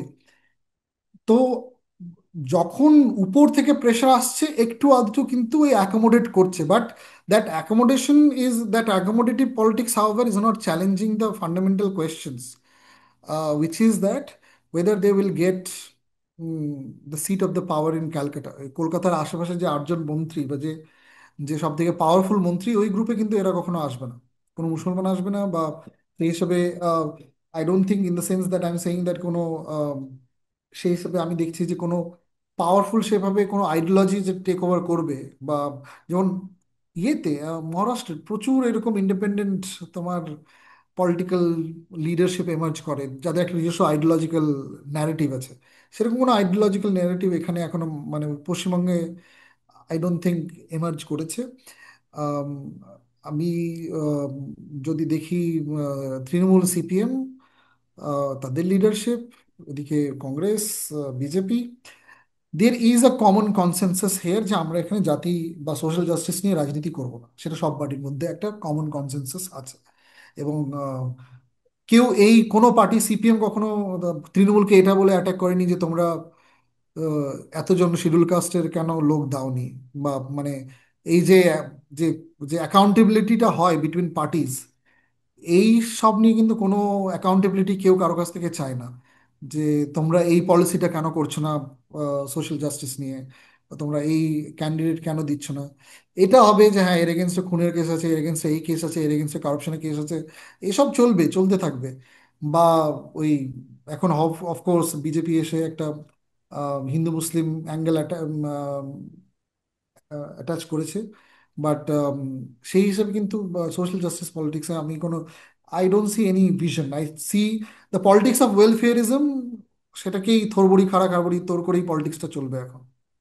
আচ্ছা, তাহলে কি এইভাবে বলা যায় যে, যদি একটু প্রভোকেটিভ ভাবে বলতে চাই, যে বাঙালির আপামর যে বাঙালি জনতা, তার লিবারেশনের পথের কাঁটা হয়ে দাঁড়াচ্ছে বাঙালি ভদ্রলোক? বাঙালি পরিভাষা যদি আমরা ব্যক্ত করতে পারি তো তার মধ্যে আমরা বাঙালি ভদ্রলোককেও নিতে পারি, এবং এই আম, এবং হ্যাঁ তার এটা তো তৈরি করেছে, যদি বাঙালি ভদ্রলোক হয় তাহলে তার উল্টা কি হবে, বাঙালি ছোট লোক।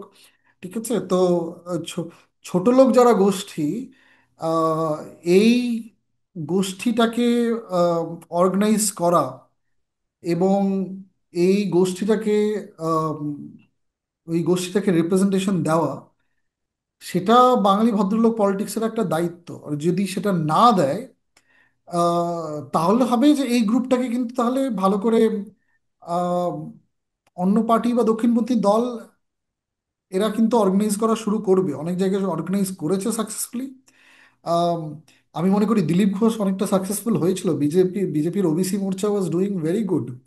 কিন্তু আমি বলবো যে সেখানেও কিন্তু আহ, আমি যদি দেখি যে বিজেপির মধ্যেও কিন্তু একটা আহ, এসছিল যে হ্যাঁ দিলীপ ঘোষ খুব সেই পলিটিক্সটা ম্যানেজ করতে পারেনি, এবং সেখানে আমি বলবো যে বিজেপির মধ্যেও একটা ছিল যে হ্যাঁ আমাদেরই যারা লিডারশিপ হবে সে শ্যামাপ্রসাদ মুখার্জির মতো একজন ভদ্রলোক হবে, সেটা একটা বেশ আহ, মানে কবিতা টবিতা ওড়াবে, সে হবে, কিন্তু তার সাথে এটাও নিয়ে আসবে যে যেভাবে শরৎচন্দ্র বা রবীন্দ্রনাথ বলেছে আহ, সেভাবে তারা বলবে।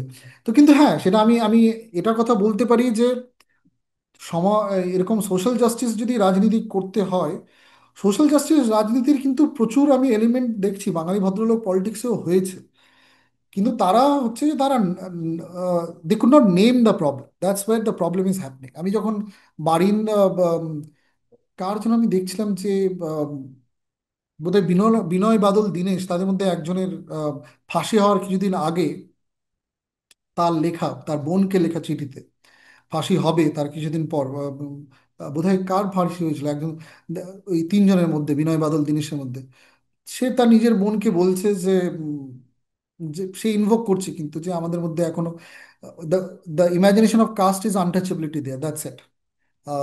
But caste is representation is very different. কিন্তু আমি সেটাই বলছি যে সোশ্যাল জাস্টিসের পলিটিক্সটা যদি বাঙালি ভদ্রলোক ইনভোক না করে, সেটা কিন্তু তাহলে বাঙালি ভদ্রলোকের আলাদা রকমভাবে কিন্তু তাদেরকে সেই সেই পলিটিক্সটাকে অ্যাপ্রোপ্রিয়েট করা হবে, দক্ষিণপন্থী দলগুলোই করবে সেটা।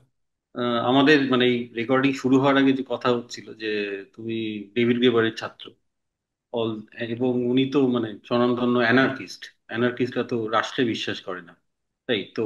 সেই রকম যে মুক্তমনা চিন্তা ভাবনা, যে যে মানে রাষ্ট্র মানি না, যে এই ধরনের আহ চিন্তা ভাবনার কি কোনো জায়গা আছে আজকের ইন্ডিয়াতে? দেখো আমি যেহেতু এতক্ষণ সোশ্যাল জাস্টিস নিয়ে বললাম, এবং সোশ্যাল জাস্টিস নিয়ে একটা জিনিস যেটা আমরা দেখতে পেরেছি, এবং সোশ্যাল জাস্টিস নিয়ে যেটা নিয়ে আম্বেদকর বাদী আর আহ, আর যাকে বলে অনেক লেফট থিঙ্কার্সদের মধ্যে অনেক সময় যে লড়াইগুলো আমি দেখি, আম, সেটা আসে the promise of the constitution, the promise that the state liberated many, state as an institution liberated many of the marginalized communities.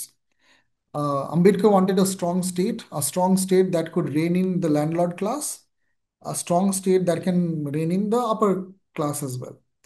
এবং স্টেট বিকাম দ্যাট, এবং সরি এখানে আমি আবার পোলানিকে আনবো যে state is actually the the instrument of change. State is not something that is as a problem there. For the social justice politics, state is that particular institution that has acted as some kind of vehicle of change. Um, তো সেই পলিটিক্সের জন্য কমিউনিটিজদের কাছে ভারতবর্ষে, আম, আমি যদি দেখি anarchist movement সেখানে পাথালগাড়ি movement একটা হয়েছিল এখানে তোমার ঝাড়খণ্ডে, যেখানে অনেক আদিবাসী গ্রুপ, এবং তারা পরবর্তীকালে তাদেরকে রাষ্ট্রদ্রোহের চার্জও লাগে, এবং তারা বলে দিয়েছিল যে এই এলাকায় আমরা আমাদের নিজস্ব ইয়ে চলবে, এবং পাথর দিয়ে সেই পাথরে লিখে দিয়েছিল তারা, পাথালগাড়ি মুভমেন্ট বলা হয় ঝাড়খণ্ডে। আহ, সেরকম হয়েছে, কিন্তু মার্জিনালাইজ গ্রুপের কাছে কিন্তু এখনো রাষ্ট্রের একটা আলাদাই গুরুত্ব আছে। সেই গুরুত্বটা হচ্ছে যে ওরা এক, the Democratic promise of one person one vote, and if they could successfully organize, then they can also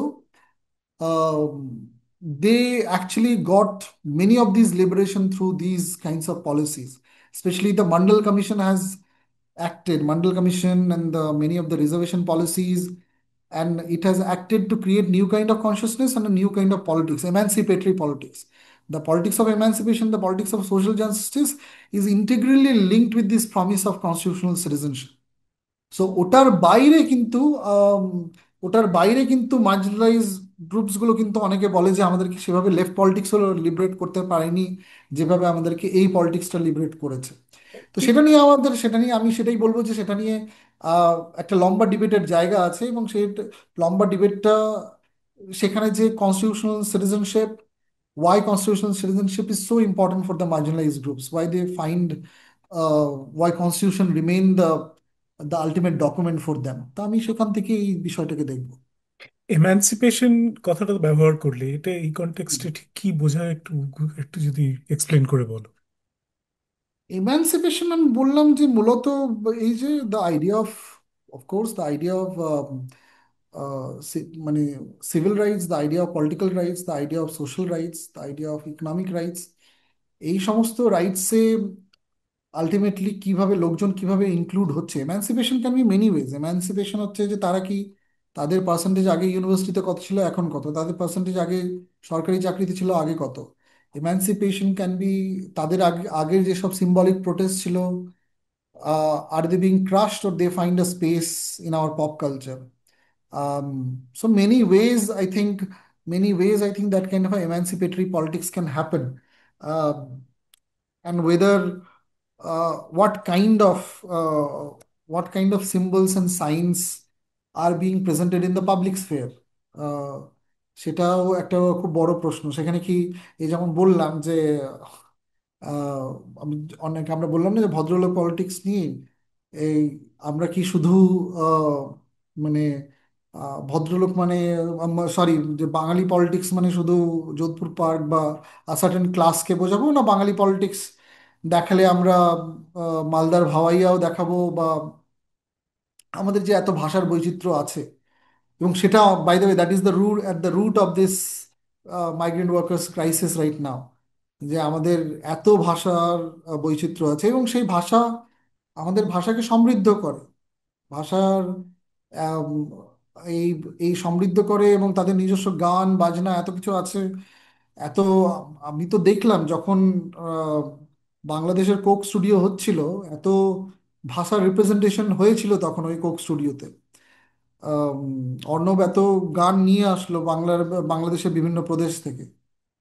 আমি তো কখনো কলকাতার গানগুলোতে কখনো সেই রিপ্রেজেন্টেশনটা দেখিনি, যে কোন গান আমাদের উত্তর দিনাজপুরে ডিফারেন্ট গান আছে, মালদার ডিফারেন্ট গান আছে, মুর্শিদাবাদের ডিফারেন্ট গান আছে।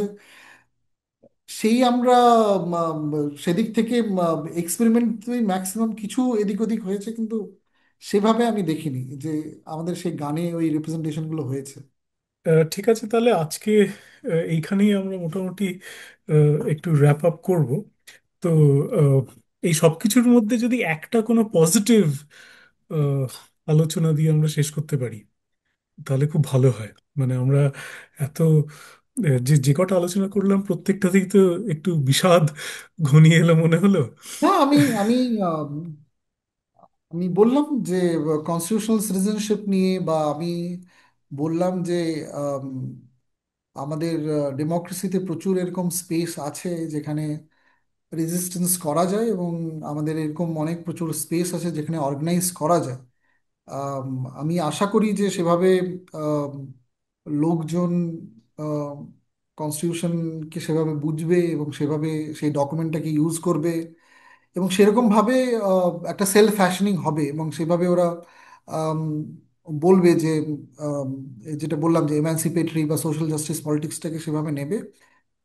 এবং এই সোশ্যাল জাস্টিস পলিটিক্সটার সাথে কিন্তু SIR will be very much ingrained, because ultimately কার কাছে ডকুমেন্ট আছে, কার কাছে ডকুমেন্ট নাই, আর কোন ধরনের ডকুমেন্ট আছে, কোন ধরনের ডকুমেন্ট নাই, এই লড়াইটা কিন্তু সেভাবে আগামী দিনে আম, এই আমাদের যারা অপোজিশন লিডার বলুক বা সিভিল সোসাইটি বলুক, কিভাবে এই দুটো জিনিসকে নিয়ে আসতে পারবে। আম, কারণ যে মুহূর্তে আমরা রিসার্চ করতে যাব যে কার কাছে ডকুমেন্ট আছে কার কাছে নাই, আমাদেরকে এই কোয়েশ্চেনগুলোকে কনফ্রন্ট করতে হবে, এই কোয়েশ্চেনগুলোকে দেখতে হবে। এবং আমার মনে হয় যে আমাদের সেই হিসেবে হয়তো কিছু এদিক ওদিক আমি, আমার মনে হয় যে হ্যাঁ অনেক কিছু অনেক কিছু সেদিক থেকে পেসিমিস্টিক শোনালো, কিন্তু আমার মনে হয় যে কিছু সেরকম স্পেস আছে যে সেখানে আমরা অপটিমিস্টিক হতে পারি, সেখানে হয়তো লোকজন সেভাবে নিজেকে দেখবে। এবং আমার সবসময় খুবই ভালো লাগে যে মাঝে মধ্যে প্রোটেস্ট এরকম র্যান্ডম কর্নার থেকে হয় যখন আমরা এক্সপেক্টও করি না।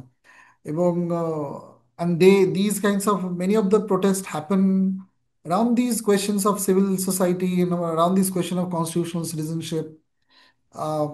সিএ নিয়ে যে প্রোটেস্টটা হয়েছিল সেখানে কিন্তু constitution was a very important document in that, um, that there the idea of a the idea of a civil citizenship became a very important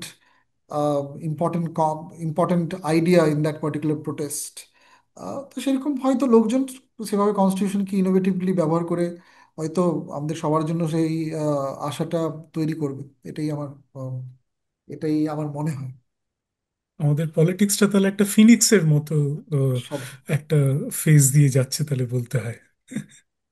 সেটাই। Thank you so much. দারুণ লাগলো আদিল। Thank you Soumik. আজকের আলোচনার যে ব্যাপ্তিটা সেটা বেশ বেশ চমকপ্রদ ছিল আর কি। আমরা কোথা থেকে শুরু করে কোথায় গিয়ে ঠেকলাম। তবে হ্যাঁ, এখন সার্টেনলি পুরোটা তো আহ, যুক্ত মানে যেই যেই যোগসূত্রগুলো ধরে ধরে গেছি সেগুলো পারহ্যাপস মানে বোঝাই গেছিল যে এইভাবেই হয়তো হ্যাঁ, আমি এগোবে। পার্সোনালি বলতে পারি আমি অনেকটা ক্ল্যারিটি পেয়েছি আদিল, মানে যা যা বললে অনেক কিছু একসাথে কানেক্ট করে তুমি যেভাবে খুব ক্লিয়ারলি বললে, সেটাতে আমার নিজের মনে হয়েছে আমি অনেকটা ক্ল্যারিটি পেয়েছি এই বিষয়টা। খুব ভালো লাগলো কথা বলে এবং আলাপ করে, এবং আশা করি দেখা হবে কখনো। একদম হ্যাঁ। একদম। অনেক ধন্যবাদ দুজনকেই। হ্যাঁ, দেখা হবে, ভালো থাকবেন।